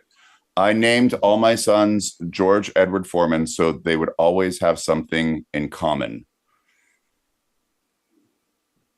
He had 5 biological daughters: Mika, Natalia, Leola, Georgetta. He did go on with the girls as well, and Frida. And so she has something almost in common with the sons. I don't know. See my website for more details. And 2 adopted daughters, Isabella and Courtney. Frida had a brief career in professional boxing, going 5-1, but she died of an apparent death by suicide. George III, because that's how he differentiated. 5 sons, all the exact same, no different middle name. George. 3, 2, 1. Yeah, George III became a professional boxer, going 16-0 with 15 wins by knockout, and said, "I'm good." Went and became a trainer and co-founded the Everybody Fights boxing and fitness gyms, with locations in 5 different states. Yeah. First rule of Everybody Fights fitness gym is you have to fight. Also, the second rule of Fight Fitness Gym is you have to take 10 flyers and sign up 5 people in the first week after you fight. Otherwise, you fight 2 more times. That's right. Folks, come back. It's a great training program. It's not a pyramid, it's a fight scheme. Tell your friends, I'm a foreman. Horatio Alger Award recipient of 1984. You got that. And he was minister of the Church of the Lord Jesus Christ, not to be mistaken with the Church of Jesus Christ of Latter-day Saints. John, I'm gonna call bullshit on the last one. I'm a minister of a lot of different churches. Mm-hmm. 2 that are card carrying. One that I swore to in a forest somewhere in the backwoods of Alabama. But nonetheless, John, I'm a man of the cloth, and I feel like it means very little in your hour of need. I could do ceremonies, and I can command your mind. But when it comes down to it, I feel like we all need to listen to our inner Quado to see where we're going. Folks, we're going to do an altar call for all your inner Quados. Come one, come all, open your shirt, demons, and let your hearts hang out. Open your mind. Wade. Right. Yeah. No. 2 weeks. Get ready for a surprise, because he returned to reality TV in 2016. He starred in Better Late Than Never, a travel series that took him, along with castmates William Shatner, Henry Winkler, and Terry Bradshaw, around the world.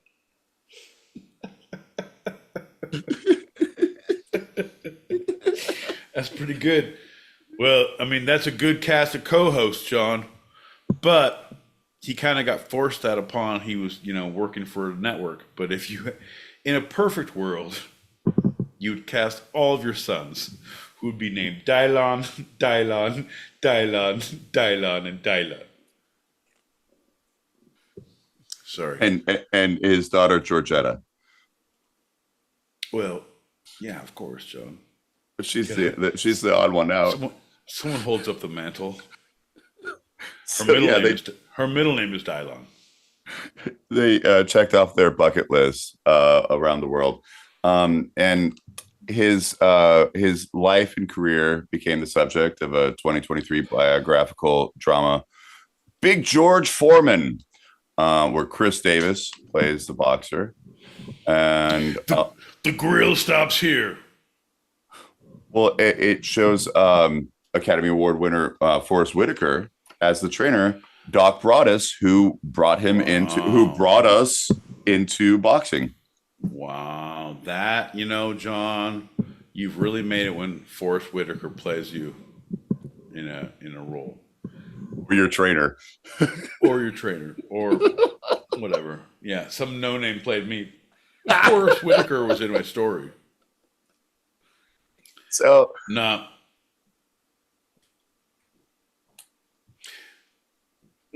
I was just gonna say fuck all that. So, did he get any say in that? Did he put up a fight? He's like, I know maybe, but I don't want to have a lazy eye, so maybe, yeah, no, let him be Doc. Because when you pick someone to play your person, who would you pick? You have your short list, right? mm-hmm.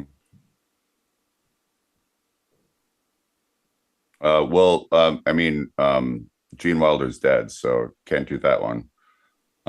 Maybe Ryan Stiles. He's getting a little old too. Oh, the guy who hosted American Idol? No, American Idol? No, Ryan Seacrest. Oh, that's Seacrest. No, yeah, I was like, no, Colin Ryan Mockery's partner in crime. Oh, okay. Comedy. All right, yeah, no, okay. All right, yeah. You got to cut your hair. You got to work on that. Get your beard done. I'm thinking more like Bette Midler. Okay. For you? But like, yeah, but she's younger, Oh, okay. In her prime. Like, did you ever know that you're my hero? That era, you know what I mean? Yeah. I love beaches. I love those short walks on beaches. 100%. Hey, John, when there's only one set of footprints, me and Jesus were back at the car smoking weed. Along with saying that he named all of his sons George Edward Foreman, so they were all connected. He also said, all my sons are named George Foreman. They all know where they came from. I feel like there's been a lot of weird fucking conversations around the fucking family table. You know where you came from, boys? My ball sack. You're my boys. My nut juice. All you boys are mine. Dad, please, I have a date. You need to know, girl. He's my son. Came from these nuts. I don't know why I'm thinking of his with nobody go in the bathroom. 45 minutes. 45 minutes. Somebody open a window.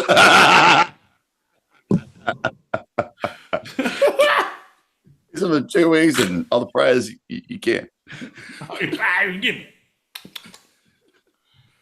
His KO rating was 89.47. And if you were a good teacher, you would round up. And so he got an A. Yeah, but we don't go to school, John. We don't need no education. We don't need the thought control. That's one of the things that my gym is all about. No thought control, all rope work. Yep. Hey, if you want to be fast in the ring, got to do rope work. We don't do no thought control. Dun, dun, dun, dun. Also, if you train hard enough, you hear Pink Floyd play in your head. That just means you're good. Shouldn't I be hearing like Eye of the Tiger? No, fuck those guys. We're doing Pink Floyd up in this gym. Money. It's a Not gas. my. No, god damn it. Nothing. We're not doing anything from the Animals album. We're doing all Dark Side. Fuck this. I gotta call our provider. This is bullshit. Everybody keep fucking lifting. Use the ropes. Well, speaking of that, his other quote that I have is, I loved boxing, but I really love selling myself more than anything. Money, it's a gas. Boom, beep, doop, doop, doop.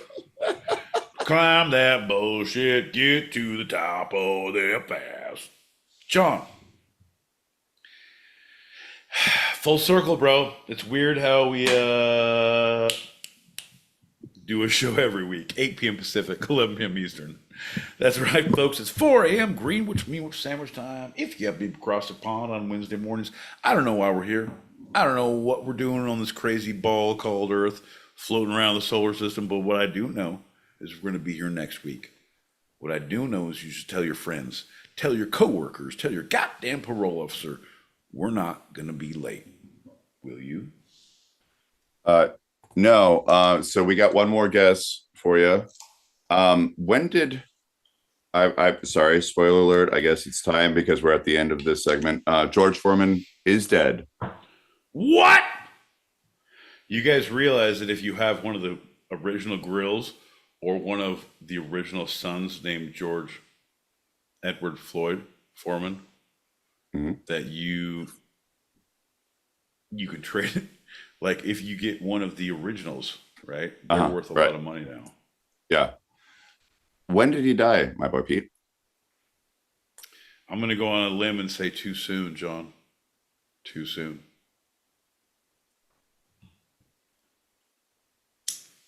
How about this? I'll even give you his age. I'm not doing math here, John. I feel know. like now we're going to be 48, 49, 50. Higher, lower. You're now. So crossing at the streets, age, bud. at the age of 76, he passed away. Give me a year. 2004, 2014. No. I'm not doing higher, lower. I don't No. give a shit, John. Then give me a year. How about you give me a year? You did the research and wrote it. John, we're trying to remember a man and his multiple sons named George. I don't think it's right or apropos for you to just play willy-nilly with the names, dates, and times. My boy Pete. Yes, sir. He died March 21st of 2025. Yeah, that was in March, John. Do you understand what the world we live in is doing to us? I'm sorry about that. You should have done that in March. You should have said something when we did our March show. That's too soon. That's too late. We should have known. Wow. You know who else died between March and then? When? Who? When? A lot of people I know personally. So I kind of lost shit on that radar unless you mention on the show. I did right now. About like 45 seconds ago. Here's the deal, John. I think the takeaway on this is we all need to procreate, fuck like rabbits, and name all of your kids the exact name after yourself. Because why? Think about it. It's nice to have a junior. It's better to have a third. What if we all name him George Edward Foreman? So they're all connected. No, I don't want that. I want my lineage to be passed on. And then if you have a bunch of them, the strong ones eat the weak ones, absorb their power. You get more regeneration tokens and higher hit points. John, I don't know what parenting looks like, but to me it looks like a D&D raid. And we're going to go fucking raiding, bud. Me and all my Foreman kids. We call them the little My Boy Pete's. George, you were on to something. My Boy Pete's, follow me!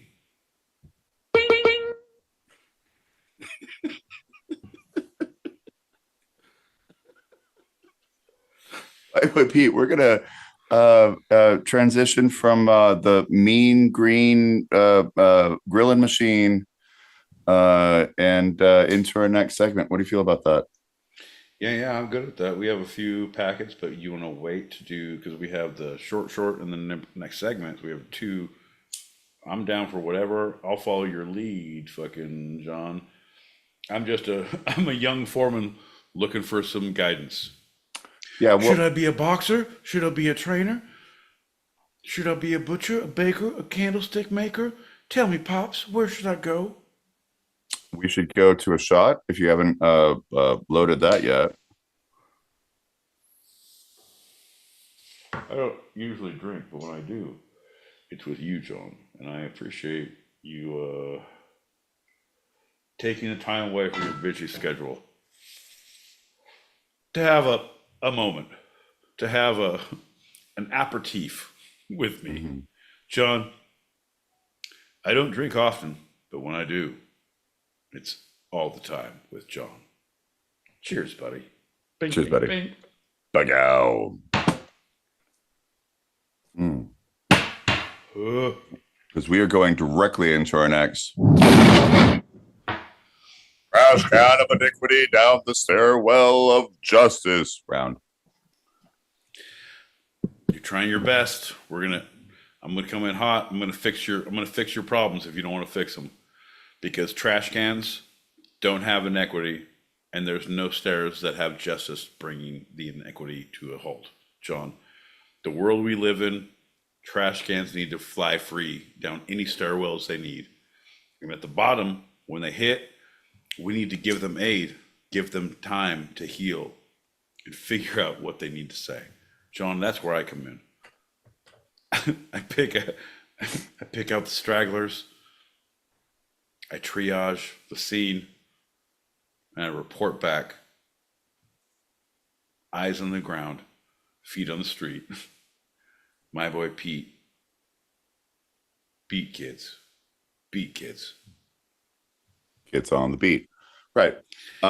This one is one of your favorites and mine because it's when we are able to give a little back. We would like to support those who support us. Oh, shit, is this... Did my PO call in? Did I not hit my community service hours? What do we... No, this is a real one, my boy Pete. There's no joke in this one. This is actually shit, okay. No, there's no joke in that either. I'm glad we're these are commercials of support for the supporters of us. And I want to first, my boy Pete, tell the people at home about the supporter of our music. Bro, tell the people of the supporter of our music, what does that mean? So we have supporters, we have people, and we want to give shout outs. So these are shout outs. Oh, you son of a bitch. You're a piece of shit, John. Like, I know you don't understand how social constructs work. What is that? Social constructs and how humans interact on an intellectual, social level. You know how, John, eye contact. Are you aware of how it works and or doesn't work in a social setting? Is that anachronistic, or do they still use it in Bachanese? Here's the deal, John. In old-timey English, the old Sanskrits said, I know you're playing this part, you're leaning into the dumb, but when you do things like this, I adore you. But it's very socially unaware. Hey, all right, so instead of, we do a funny podcast, we make jokes and we do funny things. But instead of that, our our questions are going to be naming people and listeners, and then you give shout outs or ads, whatever, because I see what's happening here. So am I going to just be like heartfelt and thank people, or am I going to bust balls? Yeah, you don't know, because I don't either, and it's not funny, or we're not heartfelt. Fuck those motherfuckers. And I think they know it too, John. And who the fuck do you think you are? Oh, you just came up. We're gonna do fake ads for people we appreciate because this way it makes the tightrope even tighter. You're a fucking idiot, John. Hey, here's a shout out. Folks, we'd like to thank all of our callers and everyone who pitched in and made this possible for John L. Peacock's social awareness classes. So far, they haven't worked. Apparently, he hasn't shown up because look at this goddamn troglodyte. What are we fucking dealing with, John? Holy balls and sack. You want to try again? If you want to thank people, you want to give shout outs because that was what you referred. Hey, we're going to shout out your term, how you fucking suck the dicks of humanity. Fuck that. Oh, thank you so much. I'd like to thank, and also, first off, shout out to God. Shout out to my neighbor's wife. Okay. She knows. Okay. Just about the product. We don't have to talk about the people. Let's just talk about the product at this point. What about the product? How's the music? What about the product? How's the music that's been coming our way? Some of it's good, John. Some of it's good, John. Some of it's bad, John. What do you want from me? Am I doing a fucking... Our pre-show music, which some people, especially on stereo, don't know about, is we have been having... Yeah, no, we have dope ass music, John. Yeah, we do. If you want me to talk about and like give like a little hey folks, I don't know if you know about the 8 p.m. Pacific, 11 p.m. Eastern show, but you may not know that it starts 15 minutes early on YouTube, where there's a slideshow that should not be slidden or shown, but with great music every time. No, it should be always slidden and mostly shown. I don't know what that means. Doesn't matter, but music varies from week to week, and it comes up, and like, I'm telling you what, I'm on a kind of drum and bass kick. I've been working with our Beats Laboratory. Yep. Super dope. Super dope. Right on. Yep. Some of them, there's like 3 weeks ago, there was one, I'll be honest, because like, I'm the biggest critic, you know that. Yeah. And you have to be in the right mood for the right things. If we played the drum and bass set from this week, like a month ago, 2 months ago, I'd be like, boo, fuck that, boo, boo. But dude, yeah, I'm into drum and bass right now. The fucking drum and bass, it is sick as fuck. I would go to a party, I would go to a drum and bass room. I back in the day when we were at raves, it was too fucking sweaty and too like aggressive and like not good transitions, no good peaks. Like, but now it's good. Yeah, it's good. I don't know. Anyone who's listening to this, go back, listen to the beginning of the show. It's a good drum and bass set. Yep. And last week we had a sick one as well. It was the same one. You played the last. It actually was not. No, it was this one was drum and bass 1. Last one was drum and bass 3. So yeah, okay, shout out. Yeah. You went back to week 1. Yeah, 1 and 3 were good. 2, 1 was great. But see, there's so finite amount of content, right? Unless you're making your own shit. And if you're making your own shit, like you need to, that's so much time, so much effort that you're not going to. Yep. One full track would take you months. Yeah. Like months. So that pre-show has a lot of AI generated, and we thank the person who helped us with that. And it's like personal pictures, but our official graphic was made, and it's also pretty freaking sick. So what do you have to say about that? Like our graphics? John, you're just fishing. You're like, I feel like you're like an awkward cousin at a family reunion. You're like, did you get that birthday card I sent you? Did you like, hey, on President's Day I sent you that box of. Well, yeah, but I didn't make any of these things. I didn't make any of these tribbles. Things. Well, the trouble with tribbles, he says, ironically, I was like, yeah, John, I know, I got the thing. And like, yeah, thanks, President's Day. We all get it. Everybody gets a trouble box. Yeah, John, we love Joey. Joey, if anyone's out there, Joey, if you, I don't know if it's on his link here, but if you click on his thing, his splash reel of what he does, graphic, animatrically, I was gonna say animatronically. Yeah, he's like, in my world, Joey's like an Imagineer of cartooning. Yeah, no, I mean, it's no physical shit, but in my mind, it is. So take it as you will. Pretty dope. Um, he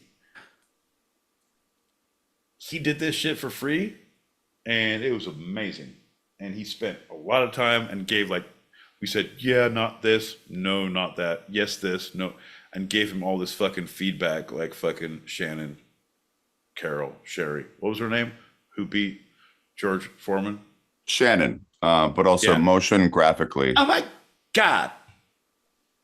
But yeah, and then came out with that. But like, And that's what you want to, what you want to That's search awesome. is motion graphically, by the way. Yeah. Because it's it's amazing. It's great. These are It's not the very graph- talented people in it's not the things that we graphic are in the frame, it's the motion in the graphic, as we say in the biz. motion graphically, baby. And these are people who are so much more talented in these areas than we are. So far, mainly technical and or like rhythm. What's that word? My boy Pete, that we are sometimes good at. Amalgamations.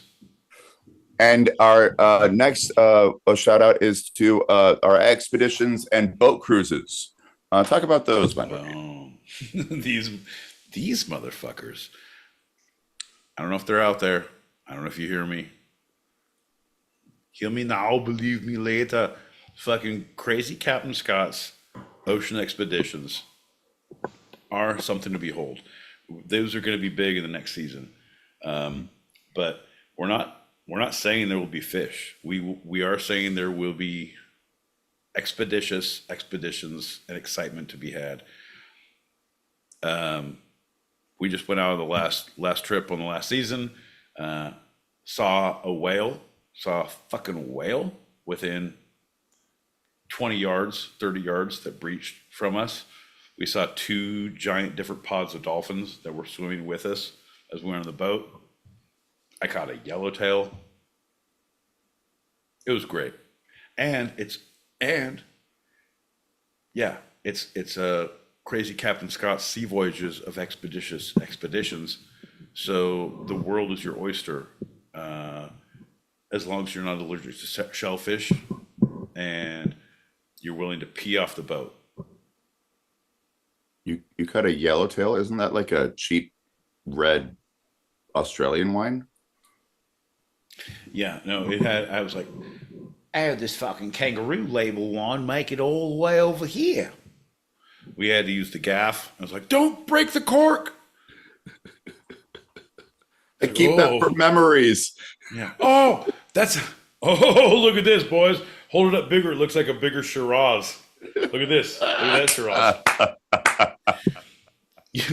You guys like fishing jokes and wine at the same time. It's crazy because Crazy Captain Scott's sea voyages also do crazy Captain Scott's van excursions, where you can rent a van that has a bed built in and a sink all in the one place, all together.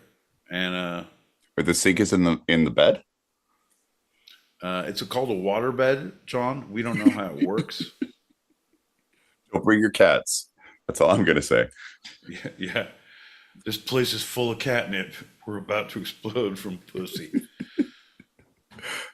And finally, I repeat, can you give a shout out to the sponsor of our anger?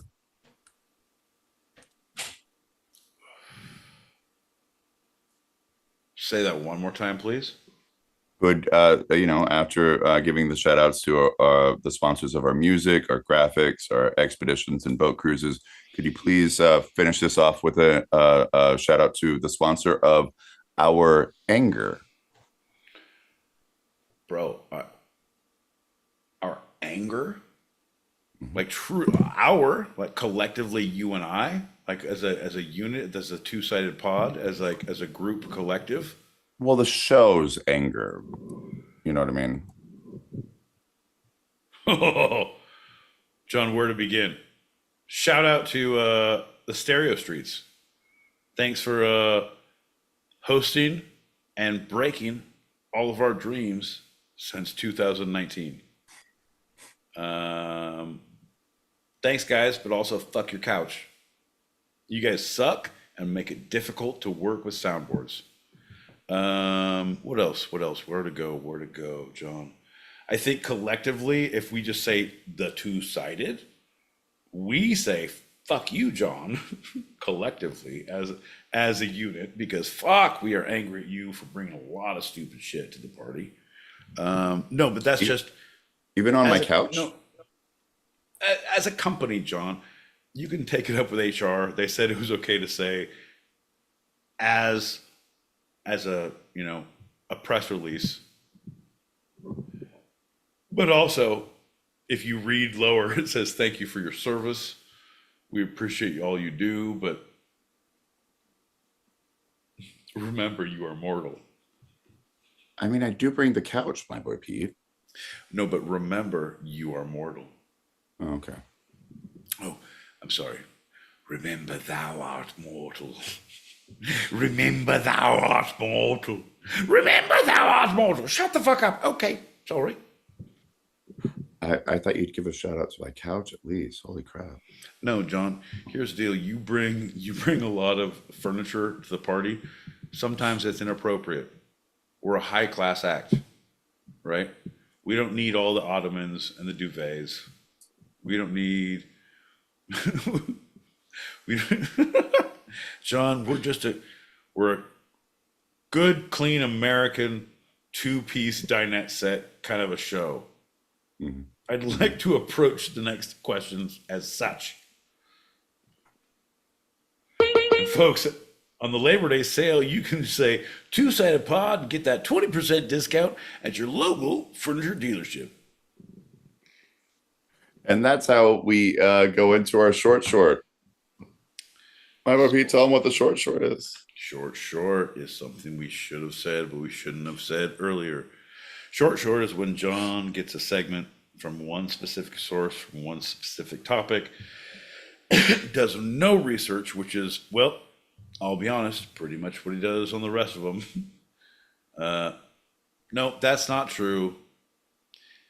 He does a lot of research on the others, but he spends just about the same amount of time on the short as he does these. With give or take 30 minutes. If you round up or round down, you'd round all down to zero. Short, after he reads the topic from John, I'm busting your balls. I love you, man. You're doing so good. I wouldn't do it. I'd quit this job. I was like, they're not paying me. The government shut down.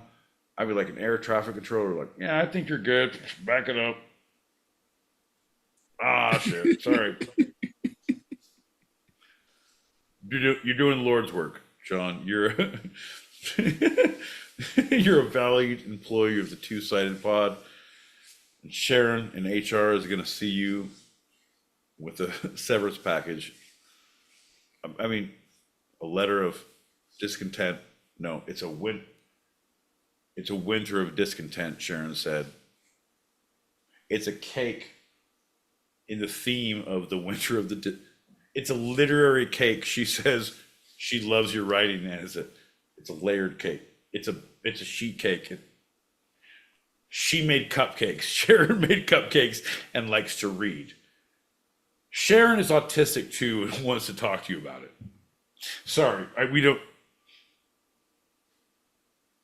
2 weeks. All right, sure. You're through.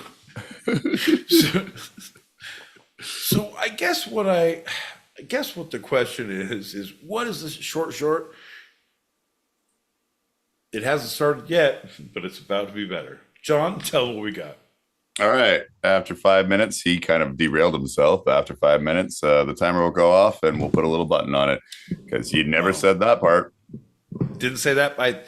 I really, in my mind, I did. I was super good because I thought it was 2 weeks. I was like, I thought 2 weeks, not 2 weeks, John. It's 5 minutes, and after 5 minutes, 2 weeks, not 2 weeks, 5 minutes. The timer goes off, and that is when the head will explode. No, it won't. The timer will go off, and we will sum up. That's right, folks. It's a total recoil. Total recoil. Short. Do you mean total recall? Not at all. It's when we recoil in horror at what we've just done in the last 5 minutes. John, take it away. Blue Jays, Schneider teases not pitching to Shohei Ohtani. Are you using words right now? For Is rest this of World Series from The Guardian. Start.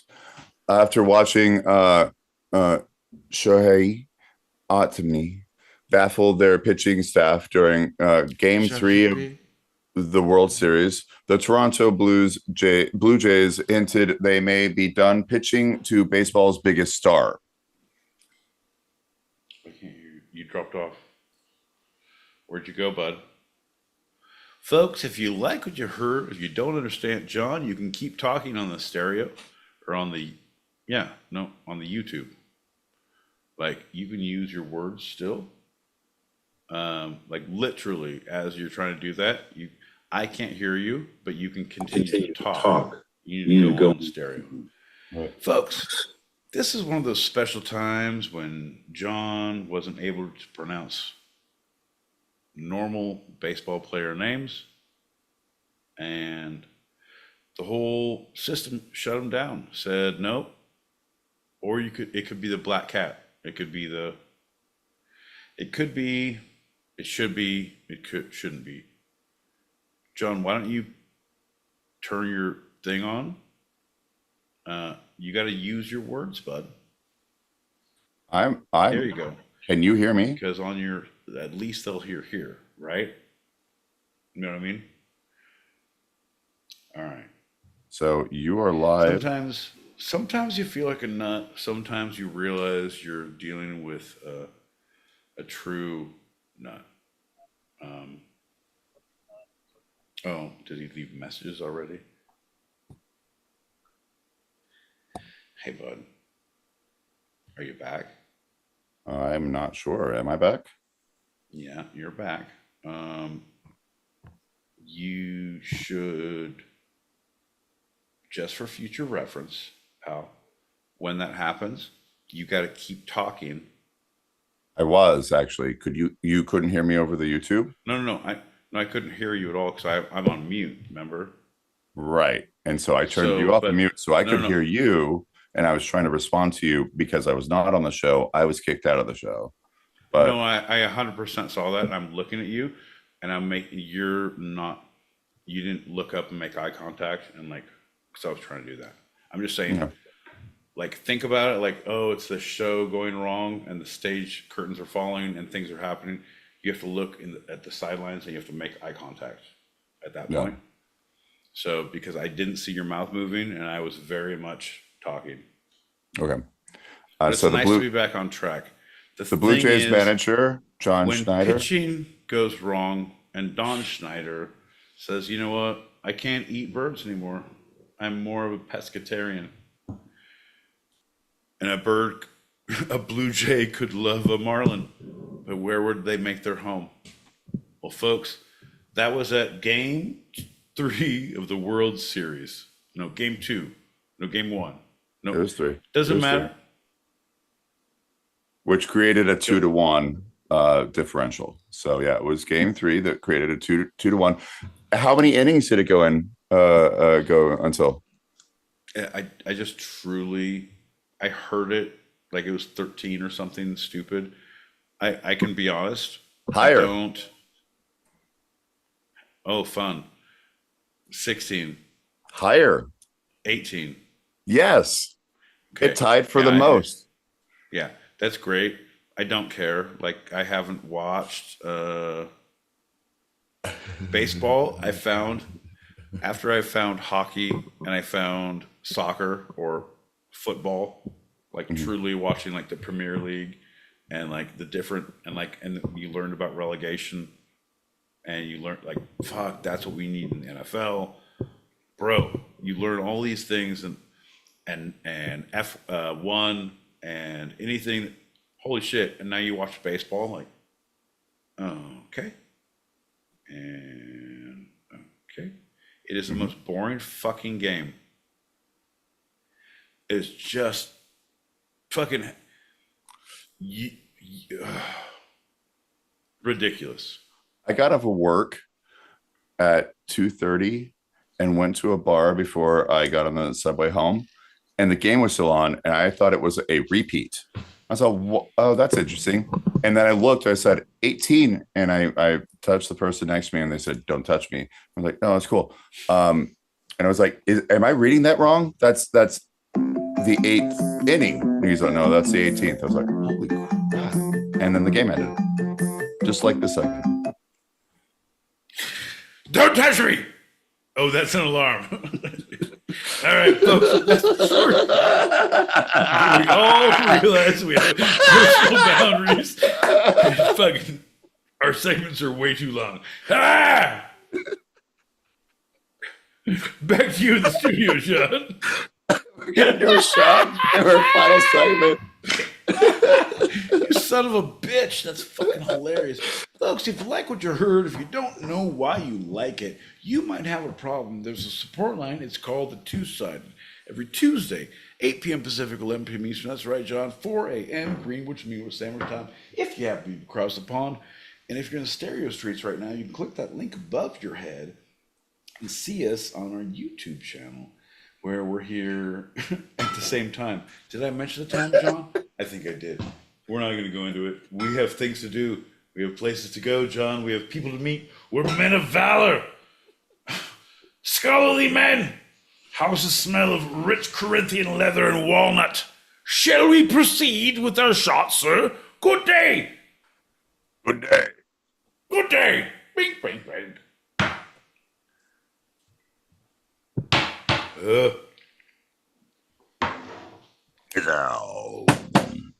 And though my boy Pete said the Two-Sided as our title, all of our socials, including YouTube and Instagram, can be found at Two-Sided Pod, TWO Sided Pod, all one word. At Two-Sided Pod is where you can find us on all of our socials, and our major ones are YouTube. Tell your friends, tell your friends, tell your parole officer. As we go into our final segment, and this is a little serious, my repeat, it's the Great San Francisco Fire of 1851. Jesus Christ, John. A little serious. Hey, folks. Smokey the Bear wasn't invented yet, but if he had been, he would shed a tear for John's judgment. Okay, pal, what are we going to do? Can we follow it up next week with the big quake of 94, 93, 92, 91? Up for. Oh, back in my day, we didn't have earthquakes. Well, here's the thing. We just had tremors. Oh, I hate those things. They come out of the ground. You have to get on some rock to avoid them. Sometimes there's a time when you have to get off the ground and you got to get on a rock because Kevin Bacon has come to town and has made the big worms, or we call them tremors, all upset, John. No, you've been to Saturn. I've been to Saturn. Sandworms. Am I right?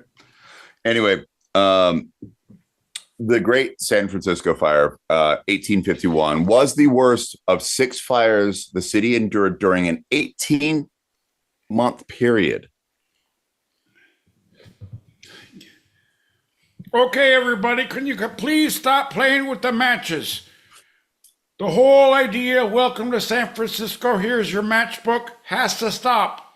The city council has to understand that we want people to come, but they don't need fire when they get here all the time.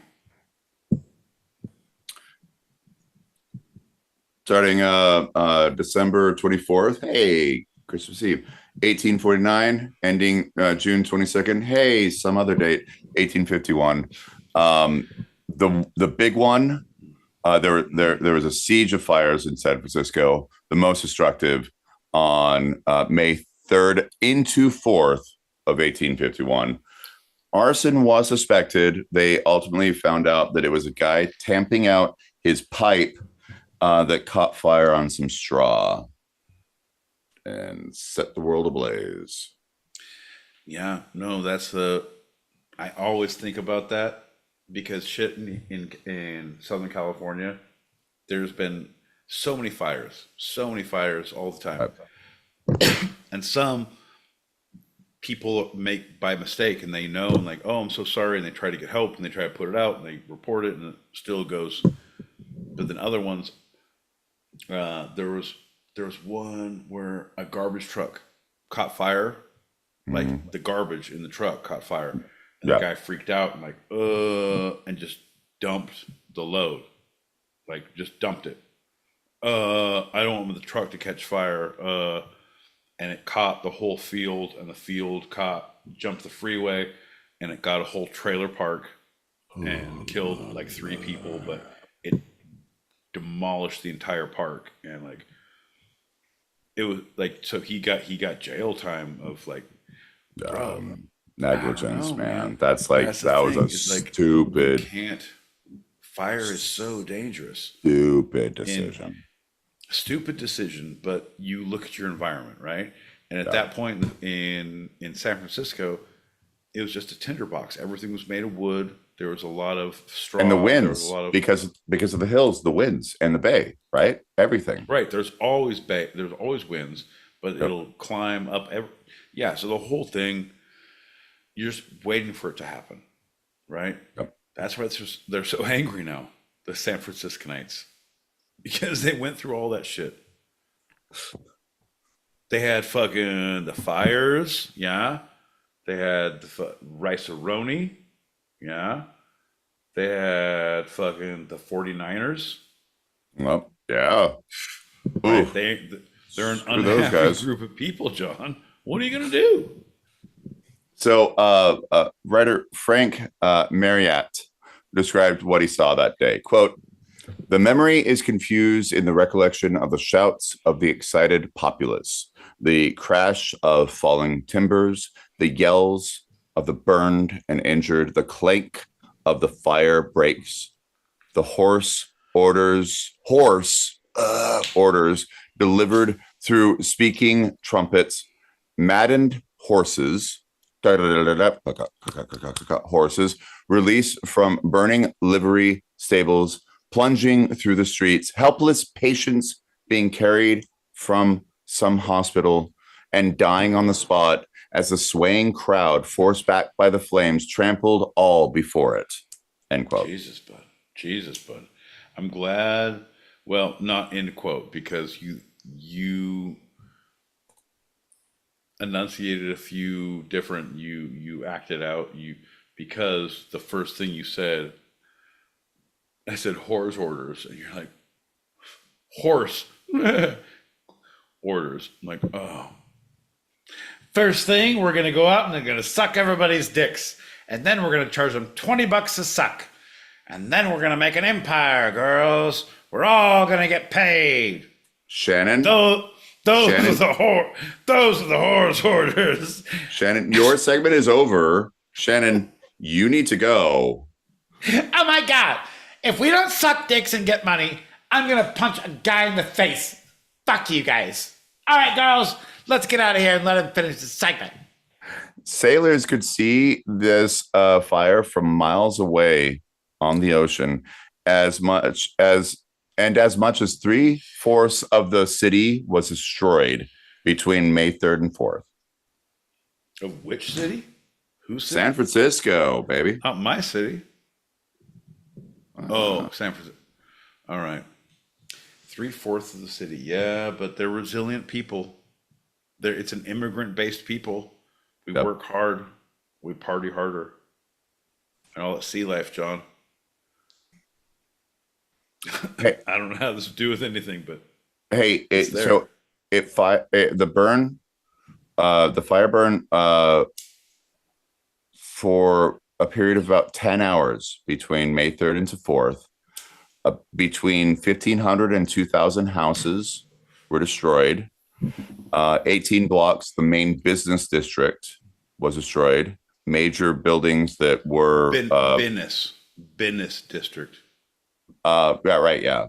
18 blocks with the 2 Utes in a main business district been destroyed. And the damage was estimated at $12 million. It's about, like I said, 1/5 of the city. I'm sorry. 3/4 of the city was lost. And 10 days later, San Franciscans rebuilt 1/5 of their city. So that's the resilience that you're talking about, my boy Pete. Yeah, 100%. But the thing is, they didn't tell you, John, as drastic and dark as it was kind of beautiful because the entire city smelled of sweet, fresh sourdough. It was sour. It wasn't necessarily dough. So water evaporated. Pure 39, like, it was just the proofing ovens went, and it was cooking all the. John, go with me on this. Between that and the seal fat, from all of those were caught. Like it was just a. Go ahead. This is the origin of it because water evaporated to steam with the swift winds, sent the roaring flames everywhere, and people ran to shelter with the new fancy quote unquote fireproof brick and iron buildings, only to perish miserably when the metal shutters and doors expanded and couldn't be reopened. They went there because it was advertised as fireproof. And so, yes, the oven died in a fucking oven. So it wasn't. It didn't start as seal fat. It started as man fat. Right, but the whole thing is if you base them right along the way, still delectable. I'm not saying it's right. I'm just saying you can make it delightful. Still morally wrong, but delicious. Well, the hard part was the fire killed roughly. Well, it was millions of people, Pete. That's not good. Don't look at me like that. Like we're making jokes about. No. This is no joke. The fire killed roughly 23,191,876 people, which anyone who's anyone knows was the exact population of the United States at the time. It swept from sea to shining sea and has since been used as the eternal flame for the International Olympics. So we may never forget. Wait, what are you talking about? Well, like no, that's too many people who died there. So you're talking metaphorically that the population of the world or the United States died that day. Yeah, that day because metaphorically, euphemistically, acronomically. Well, it's like when the plague of the wine grapes happened in France, and we had to import the American wine grapes back into France. They had to do that, and so America was repopulated with French people.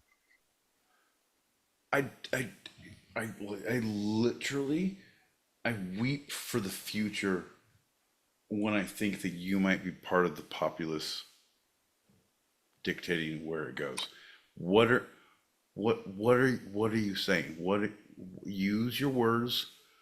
Okay, French people, wine. Okay, so the 12 million. It's not. I was like, 23. I'm a little. Yeah, all of them. In my drunken stupor, like, yeah, that's a lot. What the fuck? No. Okay, but it's the population of the world, and that's of the U.S. Right. Yep. So that's the Olympic flag to always remember, and the eternal flame. Right. Yeah. Eternal flame. Yeah.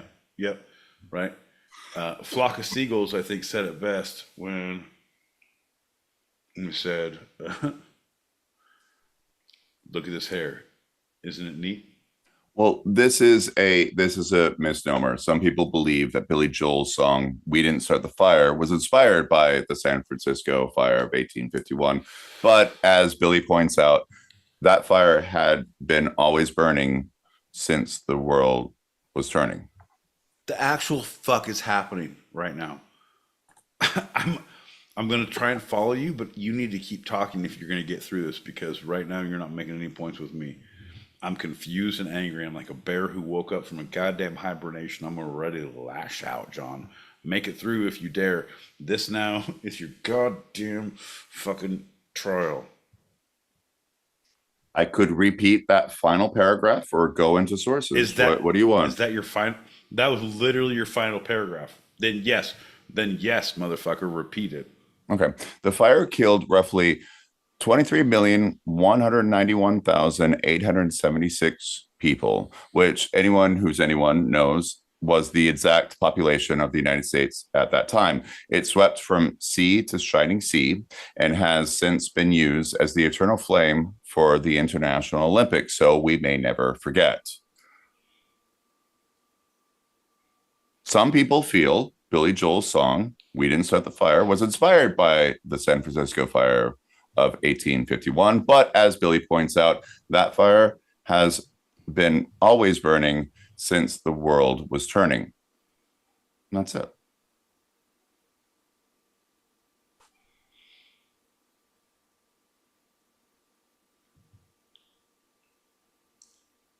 Sources from this episode are Mark and Bear, some you there, Tamago, Lobadu, Tomoguchi, Ivanhoe, John L. Peacock, do on that two-sided and even though we can't believe it, no, that we didn't start. John, the rest of the words, get over here and sing on the mic, folks. That's one of our go-to songs. John, thanks for bringing our two-sided karaoke into forefront. Folks, we're gonna do the two-sided karaoke cruise where all of our fans fuck. We're going to do a karaoke cruise. It's not good alliteration or diction. And we're going to do it real good. Also, 9 people, they say some sources say 9 people died from it. But whatever. That's a conspiracy theory, if you ask me.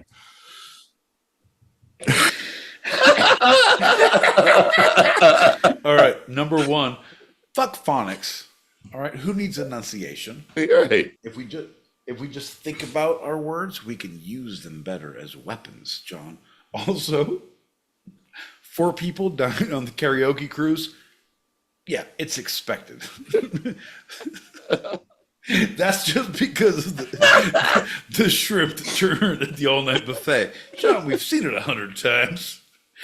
Two-sided pod karaoke cruise. Eat the shrimp at your own free will. Yeah. The sources for the sources for this episode of Two Sided have been first segment, GeorgeForeman.com, BoxRec.com, Britannica, HoratioAlgier.org, and biography. .who? Oh, just biography. It's a biography channel. Oh. Yeah. Second segment, U.S. Census, Ancestry.com, the San Francisco Museum, GuardiansOfTheCity.org, and Geographicas.com. Oh, I did all my research on... and the shorts of The Guardian. Sorry. Yeah. Oh, I watched all 3 Guardians of the Galaxy. My short, I watched Rocky 1 through 3. And then I watched Lionheart and Street Fighter. But then I also watched Mortal Kombat because you gotta finish out that. There's no people, but it's good for research just to have ideas. Don't be afraid to reach out and branch out when you're doing research. That's what I learned. My sources are Mortal Kombat. Get over here. Get over here. Sorry, didn't feel right. That's all right. None of this does. Now it's time for your favorite game and mine. My boy Pete, what's the through line?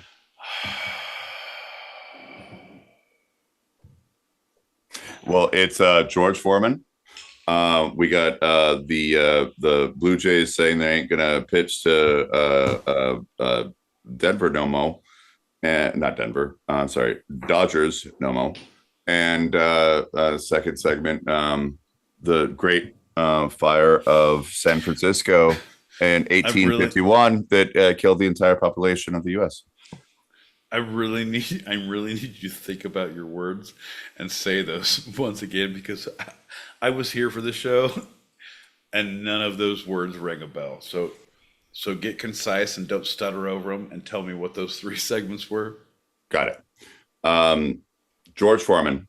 Short is the Blue Jays saying they're not going to pitch to Shoshi Ohtani anymore for the World Series. And the third is the Great Fire, San Francisco Fire of 1851, of May 3rd and 4th, 1851. All right. Dodgers, Fire. Foreman. And Foreman, Dodgers. Fire. Here's the deal. Don't call it a comeback.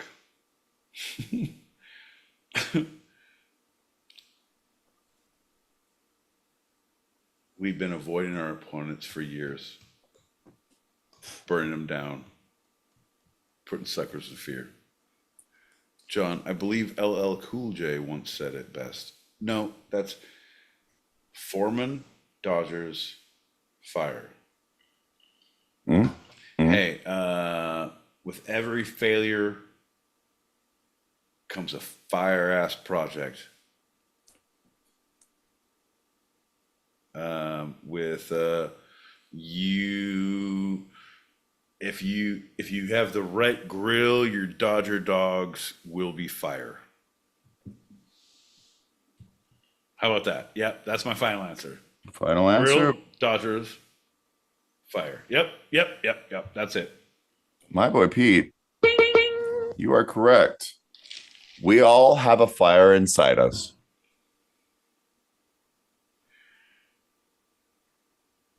Now, before we get out of this episode and go into our green room, my boy Pete, is there anything from the episode you'd like to take a second glance at, a second look, a second thought, a second opinion? This is Pete's Retraction Corner. Sean, yeah, there's a lot of retraction that needs to be happening here. Like, I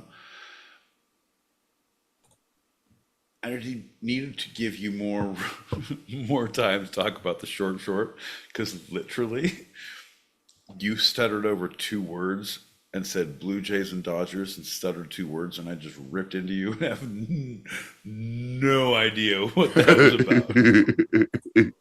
Like, I think if you said a word, I fucking just steamrolled you and didn't give a fuck. So I guess my takeaway is do more of that, because it was funnier. So do your research, little man. We'll see how far you get until I get to the story. That's not true. John, I want you to know that I respect you and your people. And when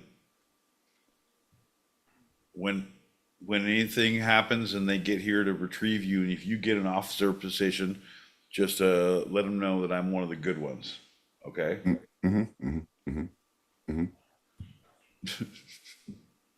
Nanu. Shout out to the our new visitors. If they make their own vitamin D, I know where I be. I guess we'll see. My boy, get your shot ready, because you're welcome for listening, everybody. We have our open chat show continuing for those listening live on the Stereo app or watching live on YouTube. So if you are here now, regardless of the platform, stick around. And if you are hearing this later and want to join us in the green room for after show wind downs, or want to throw some topics out there, email twosidedpod@gmail.com. That's TWO sidedpod@gmail.com. Cheers, buddy. Cheers, pal. Bink, bink. Bagow. That's a wrap for tonight. I'm John L. Peacock out in Brooklyn, New York. I'm my boy Pete, Southern California. And this was our show. You can eavesdrop wherever you get your podcasts and even join us live, both on our YouTube channel, which is handled at Two Sided Pod, all one word, and the Stereo app every Tuesday, 8 p.m. Pacific, 11 p.m. Eastern, as we talk about the two sides of life, the serious and the fun. Here on Two Sided. Love you, Pete. Fucking love you, John. Good job, bud. Oh, it's a crossover. Quiet. Quiet. John's gonna leave the room. We're gonna start over so we can record better. Folks, ladies and gentlemen, boys and girls, children of all ages, holy shit. We've made it to the green room. Oh my God. Folks, it was touch and go. I'll be honest. It wasn't John. It wasn't me. It was just about the Dodgers. No, that's not it. It was about Foreman. It was about the fight that's within us all. It's about the grill that we all need to find within inside us. Can you imagine if you had your own internal grill? Like for reals, right? What if you're Quato? Yeah. Your fucking little you open your shirt instead of a Quato, it was just fucking little oven. Fucking grill. Oh shit, I can grill some fucking sausages. Oh, I got my shit going here before I'm gonna make a puree when I get home. I gotta start fucking cooking my shit in my chest oven. You guys get it. I don't know. I don't know if that means anything to you guys, but as soon as John comes back, we're gonna go ahead and pop some packets, and then we'll start talking about the things I want to talk about. Which questions, anyone? What do you think that is? Stupidity, fun, and hilarity. Hilarity ensues. If anyone can say a story, but, and hilarity ensues, that's going to be the challenge. Leave me a message tell me a story, and the end result, it's like yada, yada, yada, just hilarity ensues. Joey, you get the message, you know. Shh, folks, here he comes. I have to get ready. Oof. Ladies and gentlemen, boys and girls, children of all ages, that's right, your friend and mine, the man of the hour, the ginger with the power, John L. Peacock. In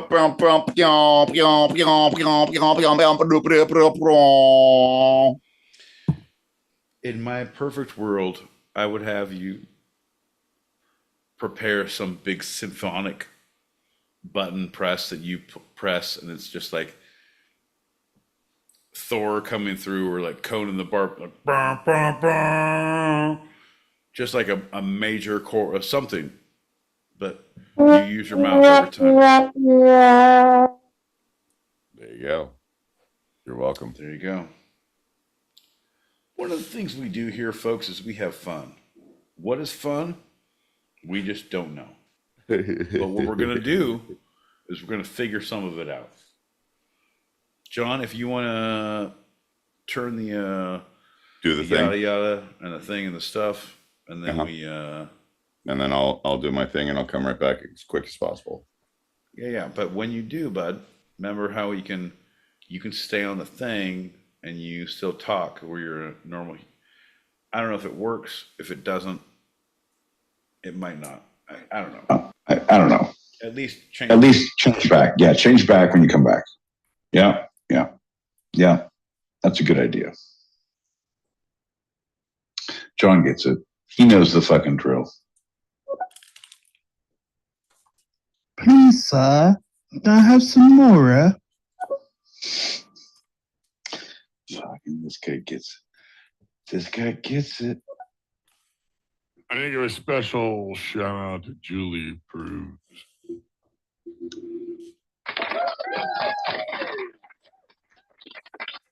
Thank you, Julie. You're amazing. And you know, You know what, John? Lately you've been doing way too much, John. Just way too much. I don't know why. I don't know why you did this. I don't know why you suggested that when they went to go get Chauncey Phillips, the guy, the NBA guy. I don't know why you suggested this. I don't know why you told him to wear that shirt, that sweatshirt that had LeBron James' name on it as he's been towed away by the police. Why, John? Why, John? Why? Why you have just put on a button-up shirt, John, or a t-shirt, John, or a white beater, John? Why? Why? I just want to know, John. Why? Well, the whole thing, delicious. Delicious, folks. Your friend of mine, I'm glad that you're here. I just want you to know it's because John had a bet if he could make Chauncey wear a fucking hoodie like that. His debt is wiped out.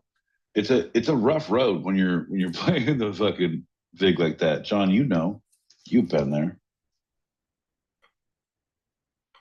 I've had all my kids clean their toilets and bathrooms with Comet, so they all have something in common. Everyone has a snuggie gym with Huggies, and I've been to My Boy Pizza's churches, My Boy Pizzas. Yeah. I haven't been to My Boy Pizza once, but My Boy Pizzas is. This is the hardest thing I've ever had to do. It happens. First of all, I promote you. Second of all, go on. You don't promote me. And that's okay because I don't ask you to do it. I do it. What? I do it for Jews. This guy. Why square? What's up, fellas? It's Tuesday night. You know what that means. Mason. What up, bud? Yes, I do. What are you doing, man? Yes, I do. John L. Peacock, my boy Pete, what's going on? Lend in my ears, fellas. Lend in my ears. Hell yeah. You're a friend of mine, the old Dixon Mason. Man, good people. I don't know if you follow his IG. Some of his shit, living the dream out there at those music fests. Unbelievable. Oh my God, what happened at Major League Baseball? Like kick him off for not saying Ohtani? Jesus Christ, man. That hurricane and those 18 innings really done a number on people. Jesus Christ, man. I'm saying it was the weather and the pronunciation gets them every time. I know about. Well, I don't know about the music itself. I just know that I got a bunch of discs in a blue bag. There was a lot of discs in there. Yeah, I just randomly took you guys' discs and I spread them over like Johnny Appleseed. I used to go to Respect in Los Angeles, the drum and bass on Thursdays. Okay. The best part about Respect was that you would dance around and have respect. What? See? I'll give him a break. John's doing his due diligence. God damn it. Works his magic. Pete. 100%. The Peacock is coming in. He's doing anything he could do for Make the Cock-a-doodle do. Can we take a shot? Let's take a shot. Can we take a shot? Am I dead yet? No, I'm not dead yet. Am I alive yet? God dang it. He's trying to be alive somewhere. You're exactly where you need to be, bud. You know, I had to break up with my 19-year-old girlfriend because she's a lesbian cat. That sounded weird. She's not even human. She's a cat. Did you run away? I'm 19 years old now. We weren't even together in the first place. Didn't even care about it. Bro, I was almost with you. You almost had me, right? Lesbian 19-year-old, yeah. All right. It was going to be a correlation to a peacock and his fucking pussy that comes around. Bro, stick with the program, bud. Stick with the program. We're all rooting for you. Come on, man. Oh, a fun fact too. a couple of years ago, they had a game. It went like 18 innings in the World Series too. It was, I don't know, several years ago, and of course the one that last night did. And did you know that Brad Paisley sung the national anthem for both of them? Shut up. Coincidence? Shut I think not. up. Jackson Mason. Doctor. Holy shit. Dropping goddamn knowledge bombs on us. I'm telling you, fucking every time I wear Paisley, bad shit happens. I don't know why. I love you. I love the Southern accent.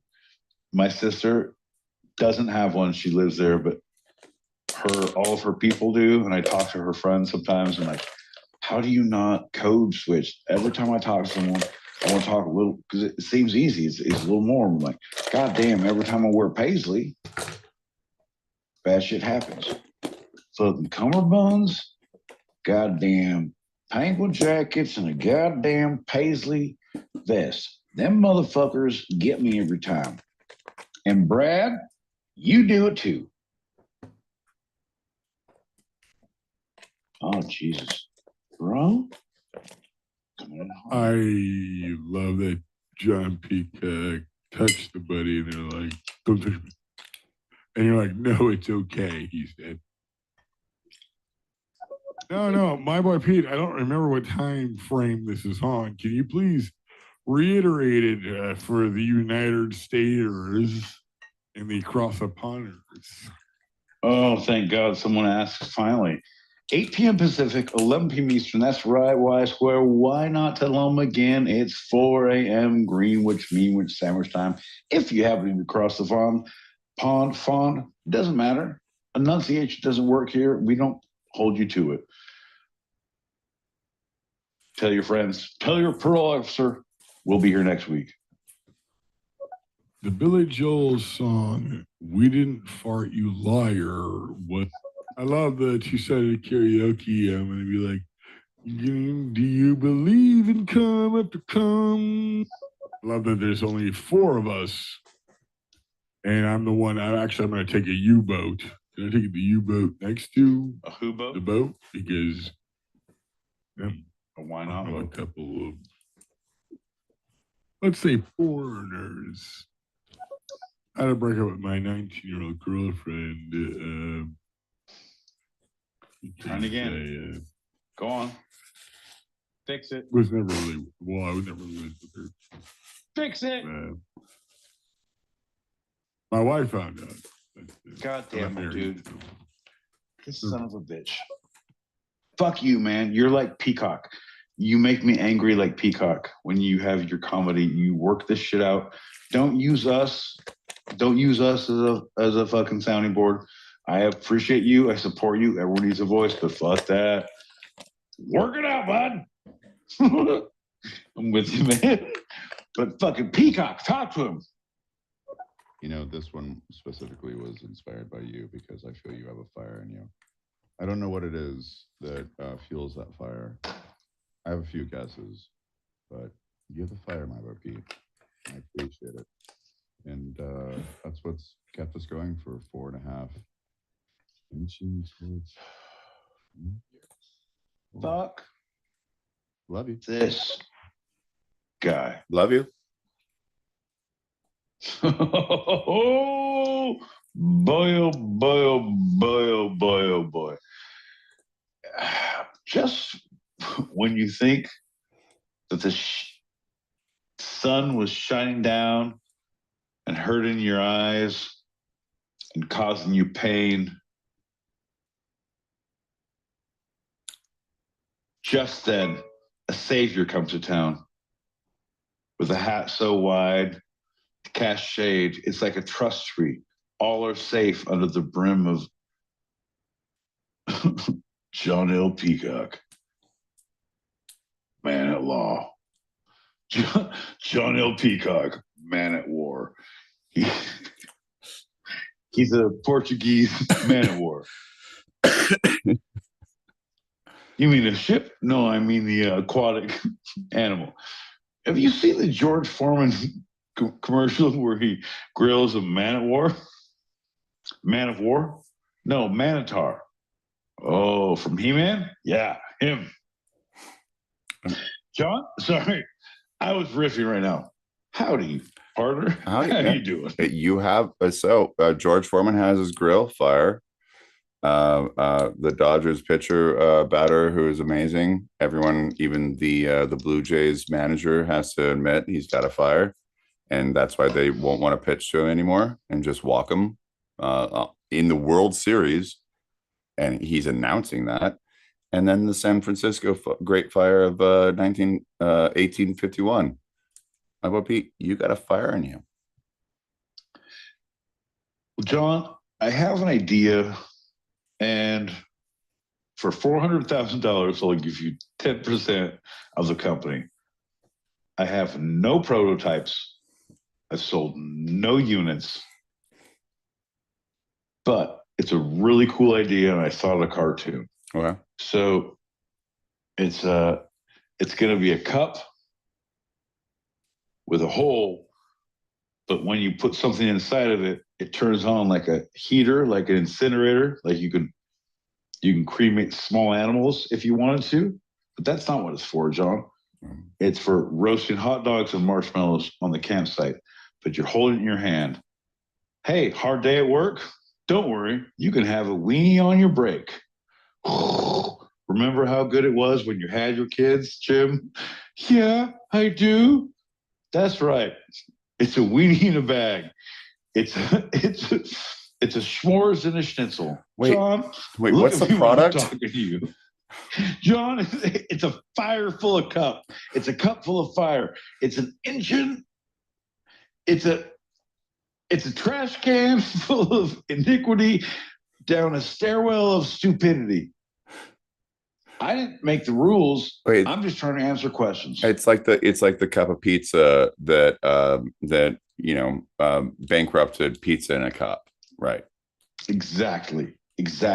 We're gonna get them where they live, John. We're gonna get them at their bottom line. It's that fucking weenie frying technology that they don't have in pocket. They don't know. As long as it doesn't explode in hands. Is there an issue with exploding hand ovens? I don't know. We're gonna figure that out in post. No, but imagine if this was a pizza oven. It was 1,000 degrees, but we put like a koozie on it. Like so it'd be fine. We have to put the koozie on because certain That's people where our hate logo cans. is. You have to stay away from the fuck that. cans. Fuck that. That's our logo. That's where the koozie goes on everything. Koozie. Like even it goes on everything. Wait, are you selling koozies? No. We're selling cup incinerators. Fuck. Hey, if you fucking killed a bunch of squirrels and you need them gone so your wife doesn't know about your fucking predilections, well, don't worry about that anymore. We have a fucking incinerator the size of a cup with a koozie. For what's that? Oh shit. Nothing, honey. I'm just having a koozie drink. And I don't want to be the jerk, but some people hate the cans. You got to stay away from the cans. So we don't want it to look like the cans. Right. Well, John, in this world, we have to think green. When you're killing your animals and disposing of their remains, I'm talking about small animals, park critters. No. Park critters? Well, all right. If you're going to get bigger and you want an opossum, you got to get something that's like a 34-ounce size. But folks, we can go bigger than that. If you need, you can have a full size. Right here, we're gonna firepower this up. You can put in. People call it veal. We call it a calf. Some call it a calf. Some call it a comeback. I've been here for years, rocking my peers, incinerating carcasses for years. Folks, if you don't like what you heard, well, howdy, John. Tell them what they want with your big old sombrero. my friend, my amigo, my partner in crime. I would ride on any range with you. I would rustle any cattle and fucking keel haul anyone who approaches the ship. What you won was Paul Phonetics worked for you, and those colts are gonna be incinerated as soon as can be. I don't know what you're giving in this situation, but what I'm taking away is a lot of support, a lot of the meaning, and just reinforcement of the word pals. Apparently, a lot of people don't know the meaning of the word pals. It means busting balls when the other wears a big fucking stupid hat. And or moving bodies, making bodies, allegedly. Exactly. And the thing is, John, I don't know why you didn't shoot your gun in the air. That I shot my gun in the air after I did my part, and you yodeled and you were supposed to shoot your gun in the air, and then the invisible archer is supposed to come and lead us, but you did not, John. So we're kind of fucked. All right.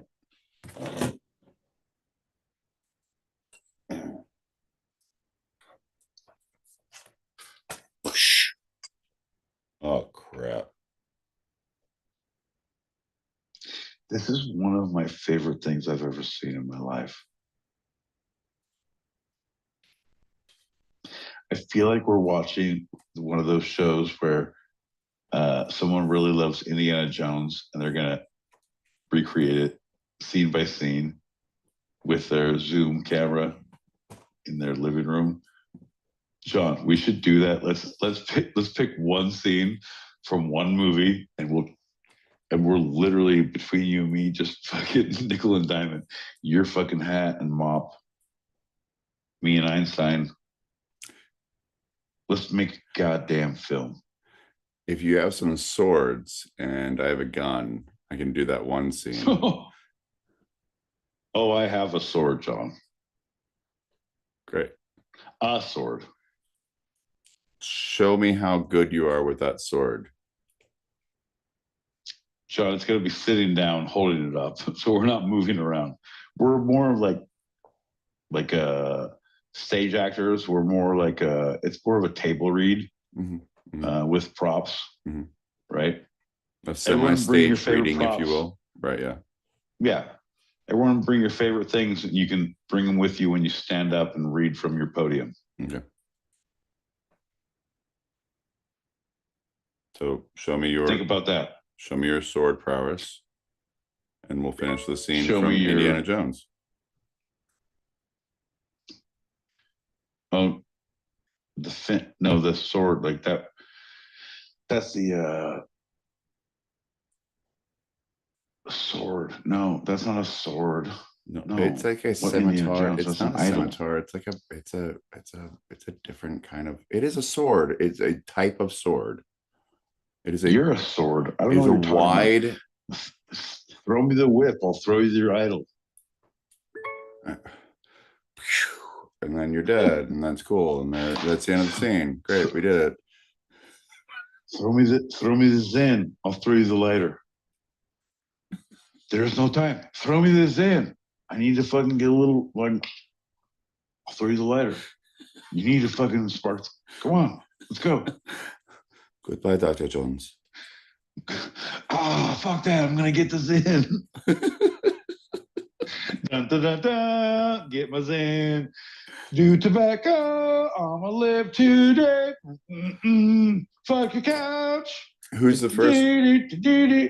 Who's the second person to play Indiana Jones? So we know Harrison Ford is the first, and there's a series. Then there's River Phoenix. There you go. That's number 2. What does he say? What's his famous line? Yeah. We're gonna need a bigger boat. No, everybody. Oh, I can't believe I ate the whole thing. That's right. I can't believe I ate the whole thing. Yeah. And that's what started the whole saga of Indiana Jones. Yeah. Oops, I did it again. Everybody. And that was what started. That's what started his conservatorship, John. Indiana Jones, the conservatorship. He was dancing with machetes. Those were snakes. I hate snakes. Why is there gotta be snakes? Yeah, but you're in a bikini, Indy. Don't call me Indy. That's the dog's name. You're still in a bikini. I love my kids. You keep calling him Junior, but his name is Indiana. Why is that? Indiana. That's the dog's name. Everybody is dancing on Instagram with machetes now. River Phoenix. Everybody is but me. Everybody's everybody. Everyone's lost but me. Now you get me a little fight in the room. John, so hear me out. Let's go on the River Phoenix boat trip. Are you ready? Okay. We're going to the Mosquito Coast first. Yes, we are. We are specifically going to the Mosquito Coast. Right. Because that movie was actually pretty good for its very dramatic in its thing.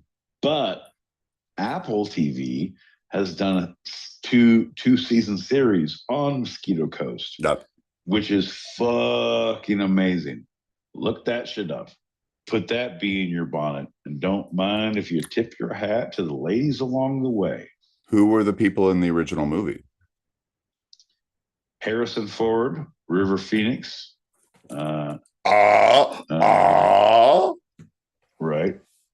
The second Indiana Jones ever was River Phoenix and Mosquito Coast. They did that movie together.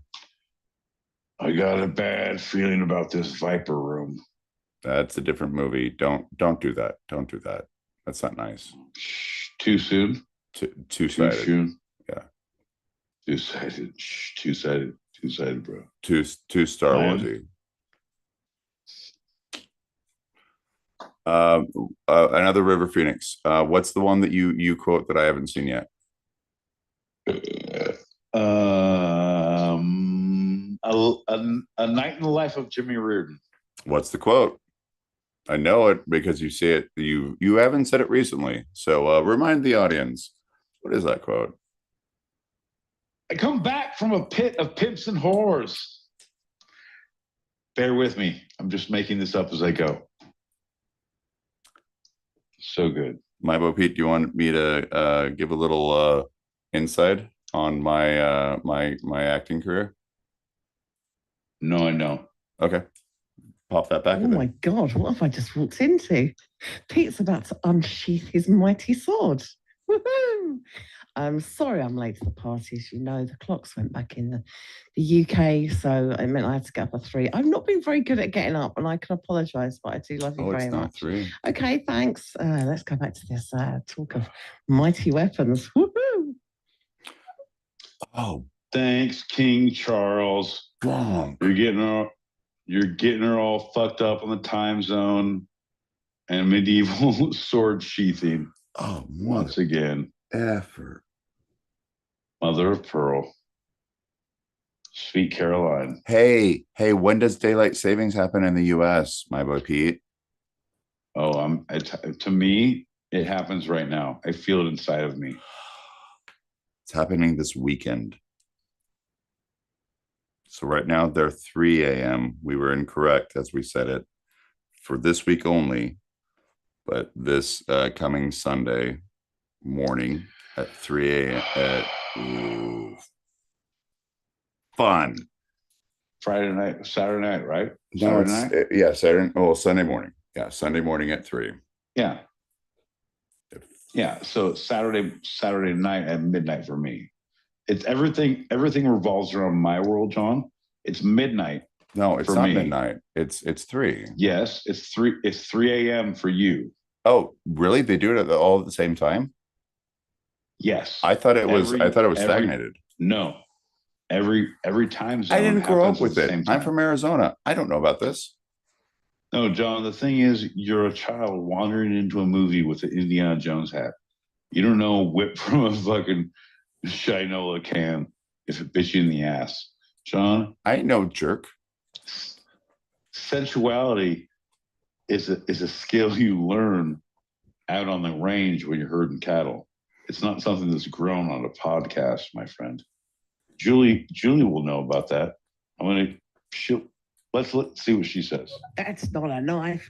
This is a knife. Fijon, she gets the goddamn program. She gets the assignment. This is the beginning of a beautiful podcast. Someone once said, and they were horribly mistaken. I think Julie said that about us. No, she had a severe head injury. No one talks about. She recovered fully, obviously. Yeah, no. All of her awesomeness and all of her fucking sexy badass skills were automatically came back. But she's like, fuck, I don't know anything about social media. And we were her first, John. And we were like, oh my God. Like we were the end all be all, and that's why she's so broken now. Were we gentle? John, we were so gentle. One of the first things is we both took off our hats and said, "Milady." This fucking guy, you're an idiot. Like, I hate you more for leading me down this road than anything you've ever done. You're a real piece of shit. Bro. All right, couple. Here we go. Bear with me. Here we go. I mean, I ain't gonna lie. It's always a pleasant, epic adventure and a mountain to climb.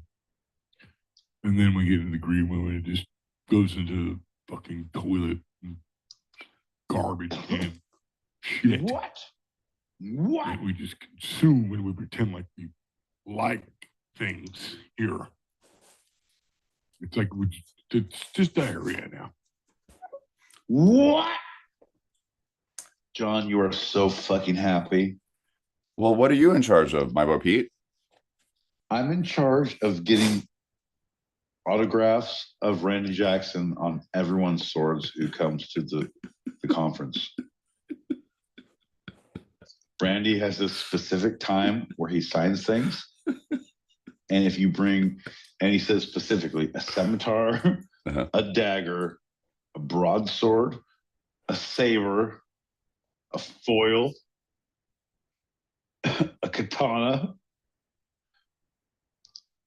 a dirk, a bodkin, if you will.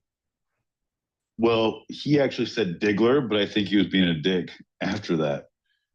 But it was a two-handed limit of what he would sign. He said, I'm going to leave 2 to chance.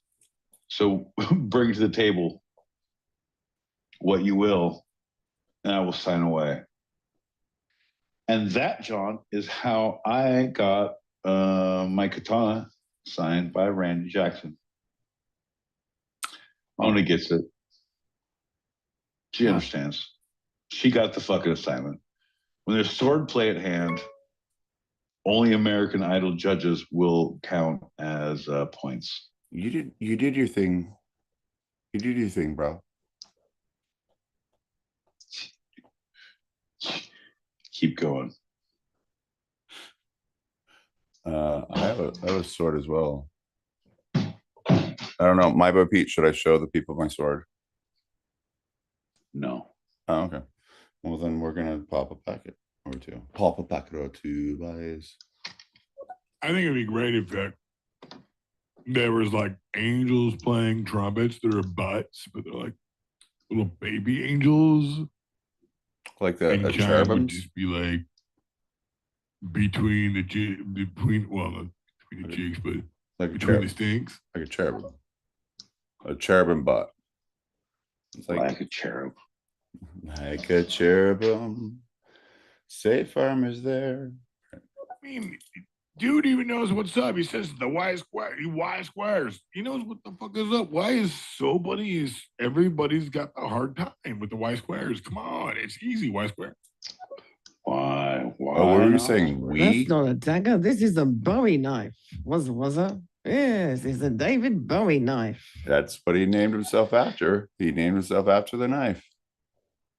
Hell yeah. Hell yeah. They call me boomerang because it's curved at the end and it'll always come back and bite you in the ass. I mean, the Bowie knife is very American, but Bowie is English, and therefore, because of the Commonwealth with all the prisoners, you have the Australian. Okay, I see the connection. It's a 1, 2, 3. All of the things you say make me upset about you wearing a hat. Don't have to lie to him, John Peacock. He's got a fart inside of him. He just needs to fucking probably fart and take a dump. I mean that's they're not mutually exclusive. He has a fire inside of him. He also probably has a dump that he needs to drop off. Easy, bud. You're good. Shh. If you need sword play, we can fight to the death. What are you showing people right now? The thing is, John, we come here for one reason and one reason only: for battle.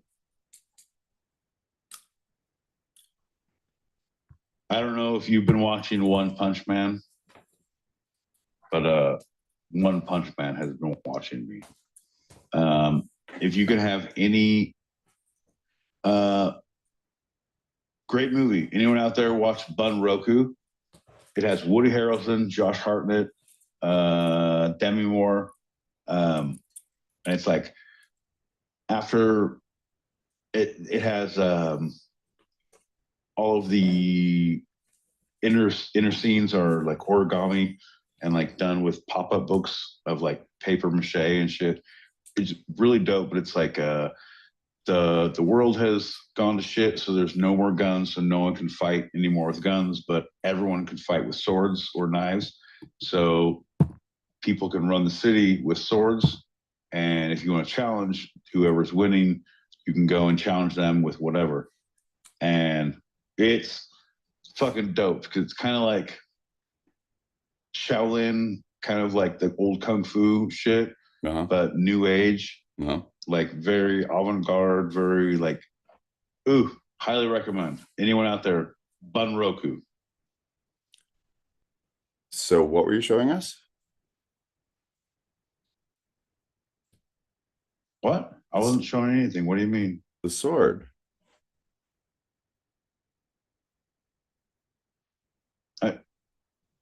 Go ahead, John. If you're trying to do a thing to have an intro, just go in. Where's your sword? What are you doing? So you showed a little bit of a sword. You didn't really give us the... We love your hat. We love your hat. Let's see your sword. John, show your sword. Show your sword. No, man. John, show your sword. Show your sword.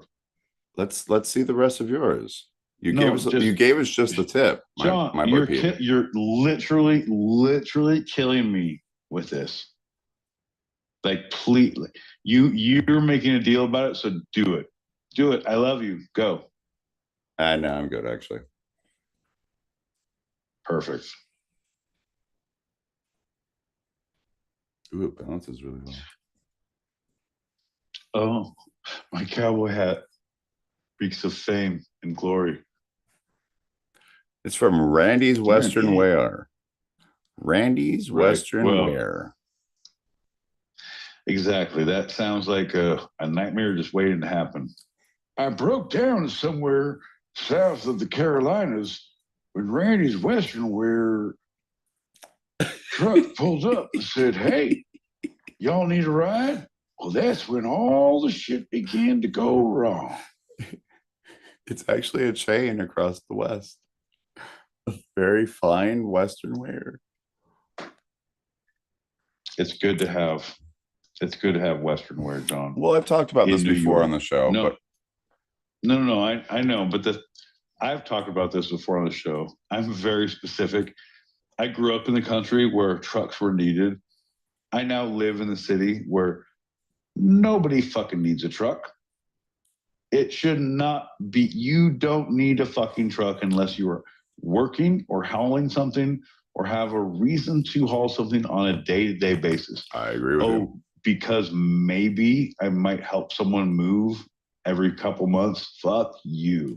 Now with the Like, you're an extended cab, the guys with the extended cab that have the back covered, and they're like, no, it's about a lifestyle. Like the whole. Oh, I hate it. It's just fucking ridiculous. It's man. so stupid. Get a fucking car. No. People who need it, get the fucking, get the biggest badass fucking lifts, get the weird shit, get the fucking everything. Take up 2 lanes, fucking park in fucking 3 spots. Yes. SUV it up. If you're fucking, I need to go. I'm pulling in to pick up my kid to go back to my dentist office. Like, fuck you, man. Yup. Bro. Yup. With the short back extended cab that they never use, that they cover it and never uncover it. It's not even used as a trunk. My sister, who's a licensed contractor, makes fun of them so much. Yeah, like when the divorce is going bad and you pull it out of your garage, you always like, well, it's always uncovered, and they don't worry about it until people start asking questions, and then like, oh, pretty ironic, don't you think? Yeah, because the a little too ironic, and your truck's starting to stink, and you lose so much gas mileage. Like it's so much less.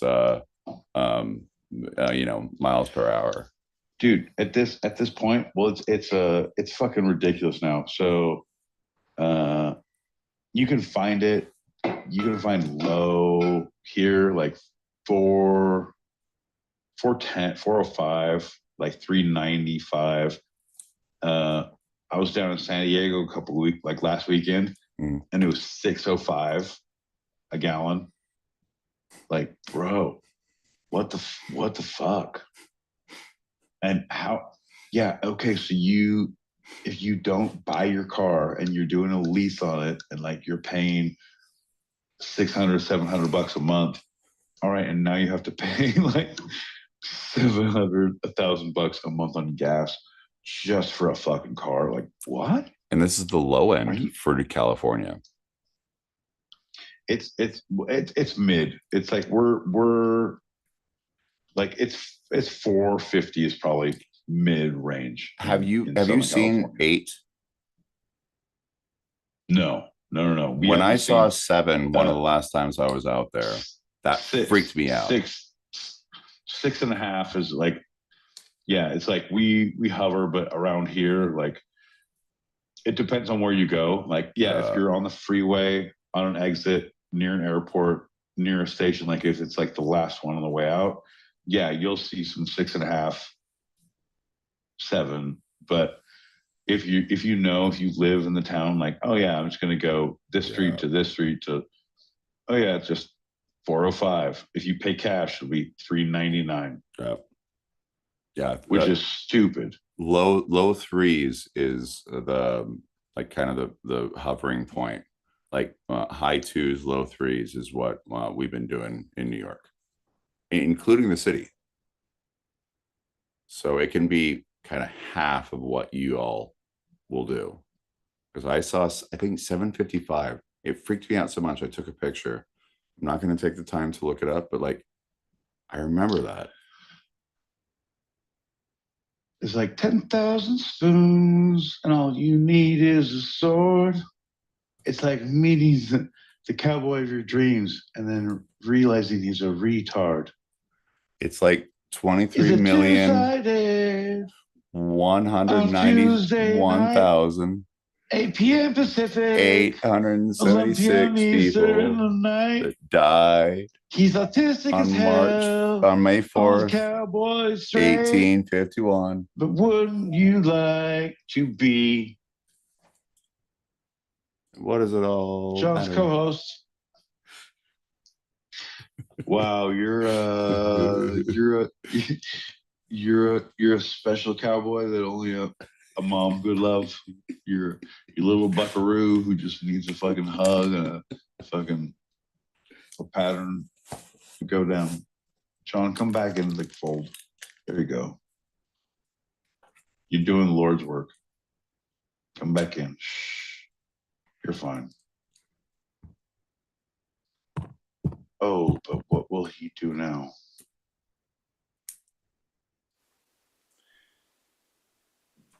He has simply lost his identity. Whatever will he do? He's no longer a buckaroo. He's just one of you. A man, a plan, Panama. What is that, bud? What are you doing? I'm thinking I need a haircut. I think you probably should stop doing that. One more time. All right, that's no.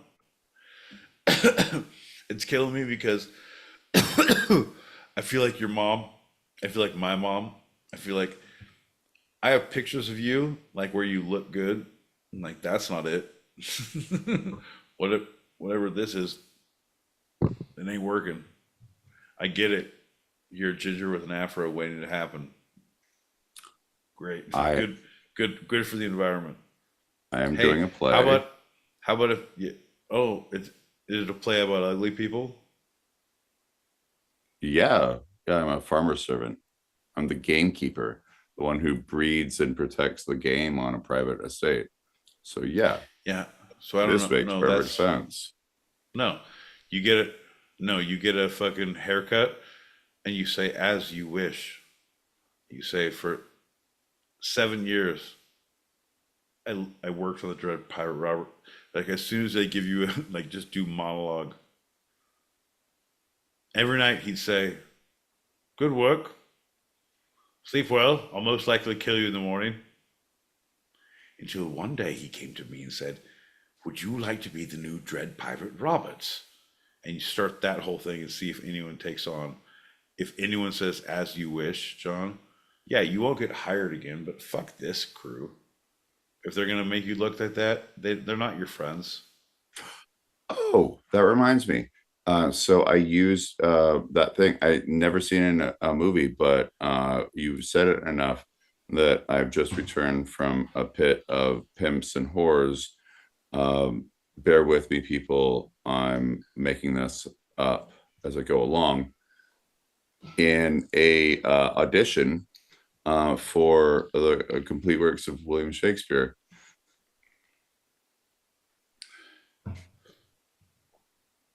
I had so much. What do you mean? It means I didn't use I used the first quarto of Hamlet, to be or not to be. That's the question, and they say that's the bad quarto.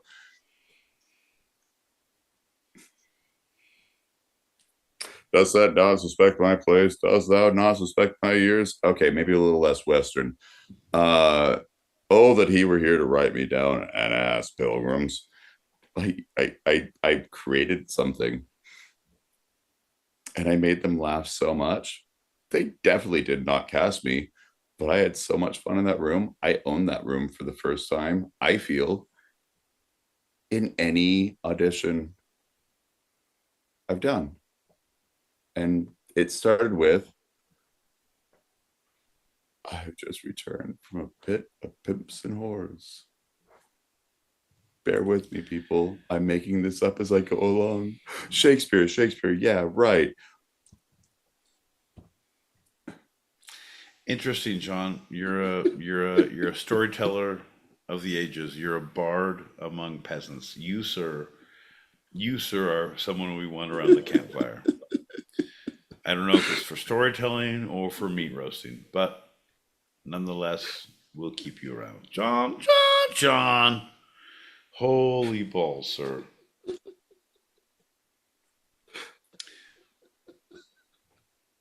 You're just a. I had so much fun with it. I still haven't seen the movie, so I was just doing a you, my boy Pete. Here's the deal. that was your first mistake. I have auditioned for that crew. They're like, fucking my boy Pete.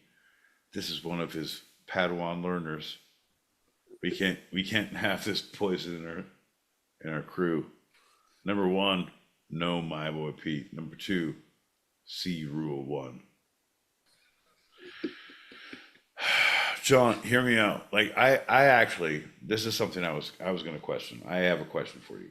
Mona has actually posed it, but I have a question for you because I wonder in my world, I know how many hours I have of free time. I know what I do with my free time. I know where I go, what I do, how I spend it, and it's very unproductive in human judgment.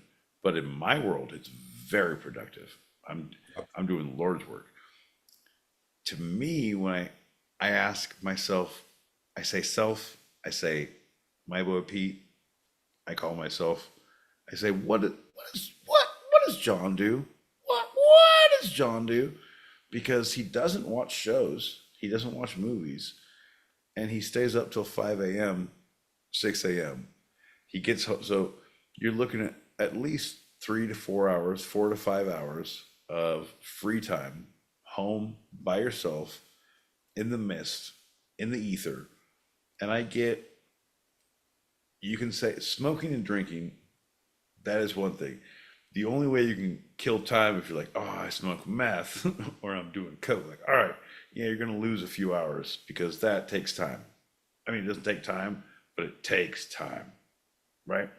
But you don't do that. You're a drinker, you smoke weed, but it's not, even if you get blackout drunk, your skills and options are limited. What do you do, John? You don't watch movies, you don't turn the TV on and have a cocktail and smoke weed and check shit out and like, do you read books? And if so, how do you drink and keep your eye vision correct without closing one eye? That's my problem. Oh, that's not my problem. Oh, that's why I can't read if I'm drinking heavily. Like, that's how I'm able to read a script through our entire show, my boy Pete, and be articulate at the very end. Oh, articulate? Articulate. While I am reading a script as a dyslexic. I would say more testicular than articulate. Well, osticular is a little more accurate, but that's all right. Here's the deal. I think do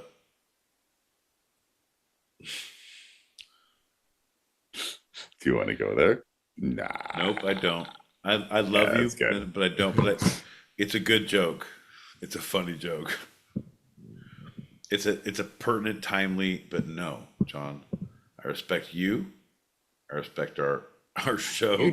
You don't respect me. You're going to tell me as soon as we go off air. 100%.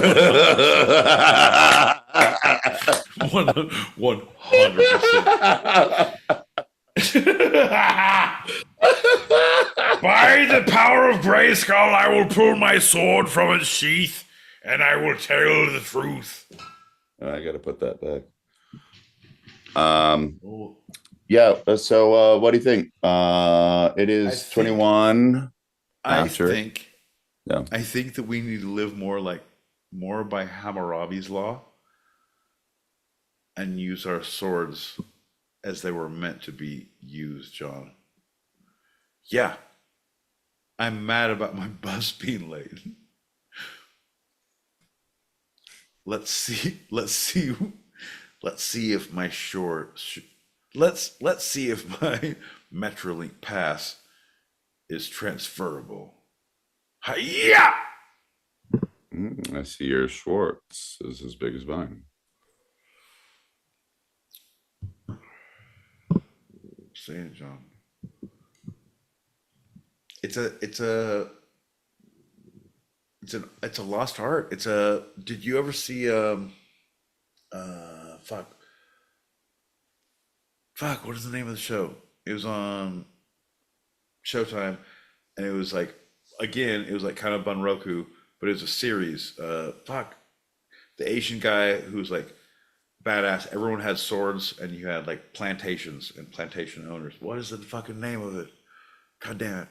I watched the whole thing, and it's like you worked for a plantation, and it was like here's like the fucking the overlord lady, and here's like the southern gentleman, and here's like these guys, and they had their fucking soldiers, and like, oh, we're gonna take our things out, and your soldiers would fight like, oh, we're the fucking ninjas in black, and we're the fucking ladies in fucking butterfly fucking.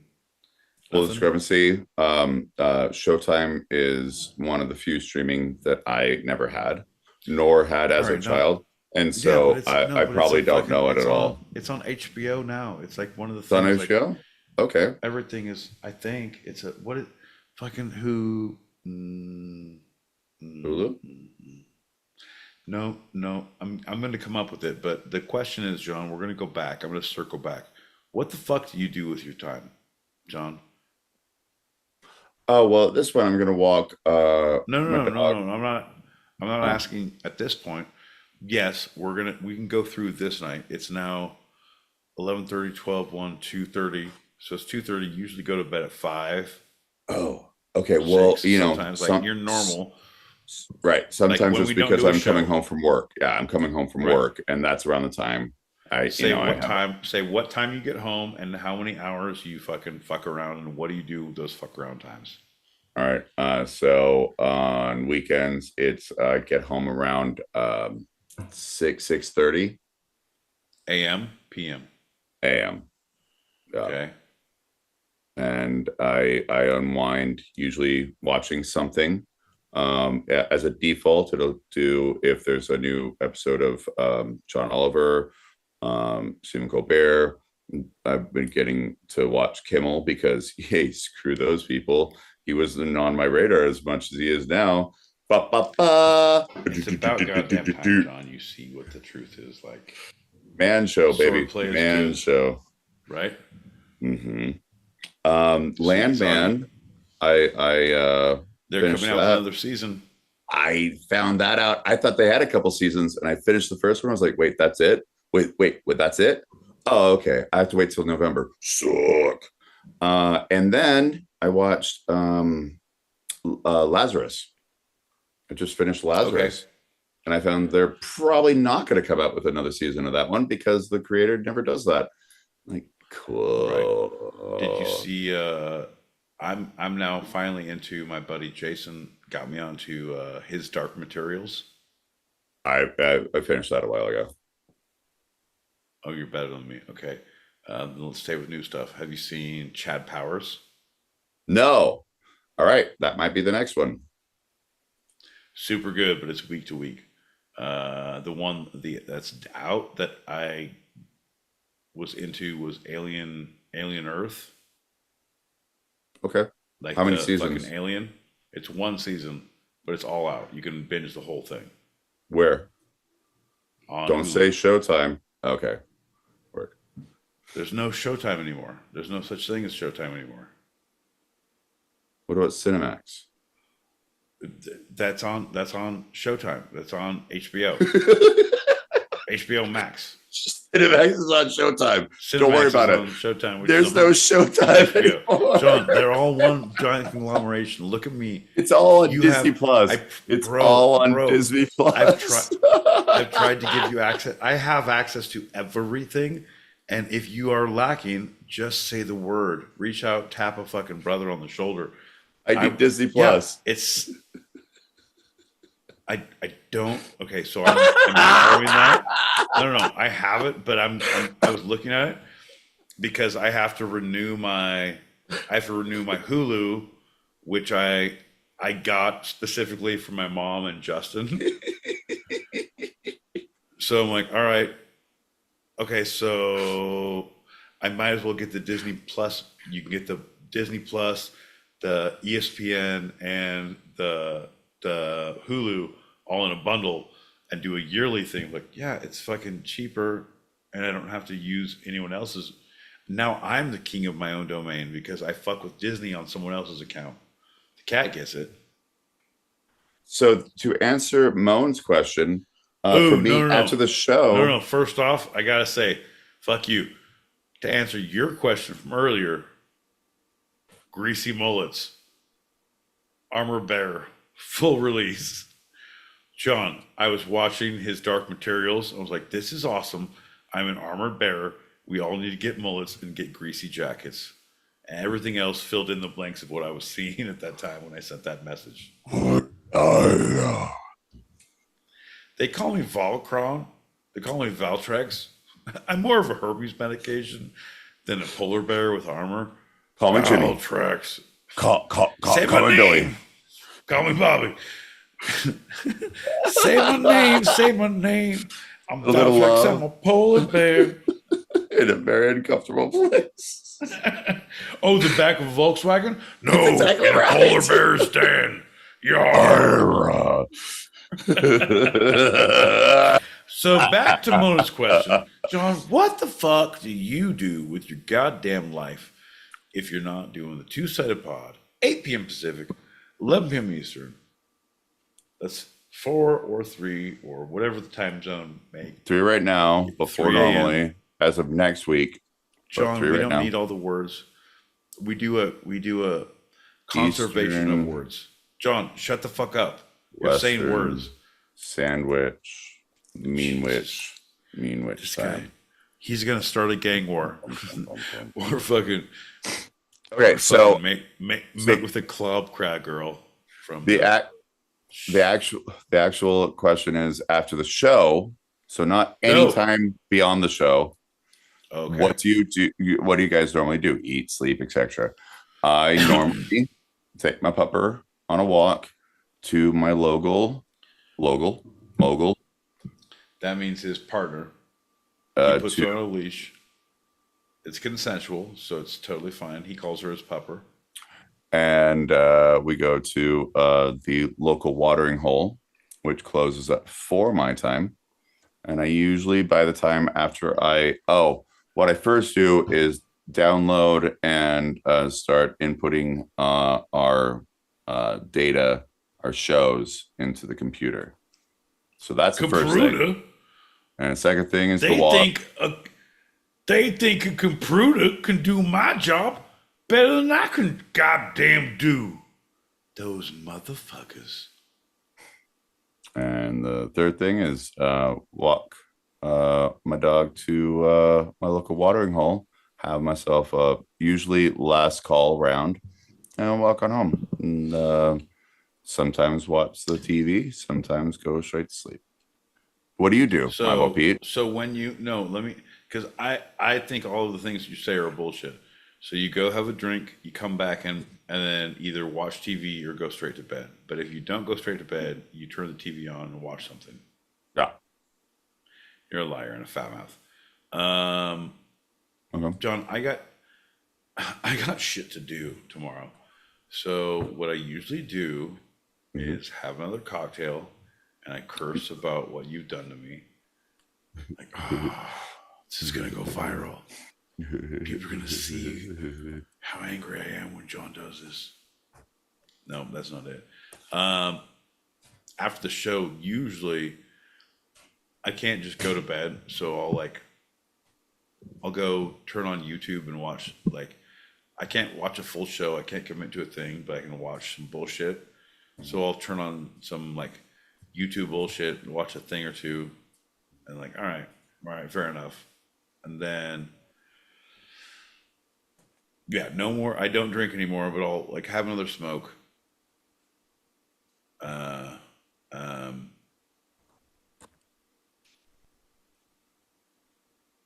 No, but school nights, man. School nights are rough. Right. I'm more interested in what you do on your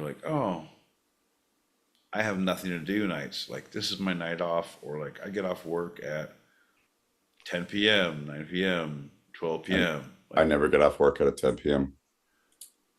When I work, I'm the closer of bars. So the earliest I get off was Sundays, between 12 and 1. All right. So right now it's 2:30 for me. What about the nights you don't work? I don't work 2 nights a week. One of them is Tuesdays, and right now it's 2:30. So this is work for me. What's the other? So great. What's the other one? The other do one you is do? when I hang out with my partner and then go to sleep semi early, which is around 1 Turns out a.m. we're all watching your partner fucking go limp right now. So, is it consensual? Yes, I want to go to the bar with you. That's fine. That's a dog who does not want to leave the house. That's a dog who literally wants to go to sleep, and you're fucking its world up, John, with your alcoholism. This is a message that I'm going to read from your dog. We're all going to take turns reading, but this one's from that little puppers. This is how you affect me. Tuesdays, it starts 8 p.m. Pacific, 11 p.m. Eastern. Some people may call it 3 or 4 a.m. Greenwich Mean Sandwich time on Wednesday mornings. Everything is fine. I'm ready to go to sleep.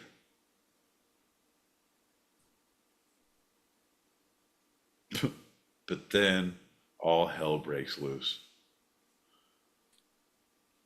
If I go stiff,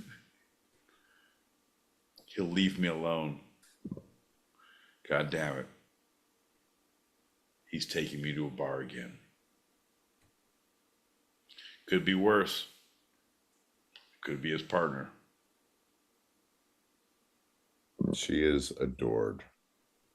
She pushes towards the bar every time we do a walk towards that area. And because as soon as John sits down, I can go to sleep in his arms or on a stool or somewhere. He just sits and doesn't move so I can go back to sleep. This is a place I know he will sit still until I need to go back and go sit still somewhere else. This poor fucking animal. You're a monster. Oof, John, it's not me. It's the SPCA who's calling. Save the Whales stopped what they were doing and said, this fucking poor pup is in need of intervention. Hey, damn the man, save the empire. I just Little crazy. Empire Records for you. Remember how vital it was to get her, how we couldn't wait. And now like, nah, you do the thing. That's fine. Oh, that's right. I need to take her on a walk. She's not been walked for a bit. So no matter how tired she is, I got to do that. I'm just saying. You get potty pads, you throw them in the corner of a room. Oh yeah, no, style. That's a good parenting thing. I just take her to a bar. All right, hey, little pups, you're gonna have to drive us home because Daddy's been there drinking. You're only 3.5. It's fine. All right, it's fine. cheers. But in doggy years, you're gonna be fucking a goddamn queen. Everybody, I gotta go take this pupper on a walk and possibly take her to a bar, which Pete may or may not agree with. I mean, I was 100% until I witnessed your dog fighting it so much, and so no, I'm 100% against it. She was a little toxic. I normally would, but your dog is fighting like there's people aggressively shouting how the dog is dead. Cheers. I don't know if they're doing that. Oh no, yeah, they are. Look at her. All right. Hey, you know how Norman fucked with his mom and like, oh, it's fine, I'm gonna dress like her and keep her body in the thing, like just it's a good thing. I don't like showers, my boy Pete. I don't like showers. Don't weaken and Bernie your dogs. Cheers, everybody. Bink, bink, bink. Look out.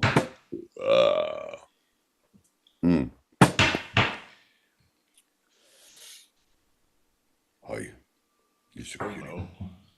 All right, bud. Love you, pal. Don't hurt any more animals while we're away next week. Why? Bye. Because it's not helpful to the environment. Bye. Love you. Bye.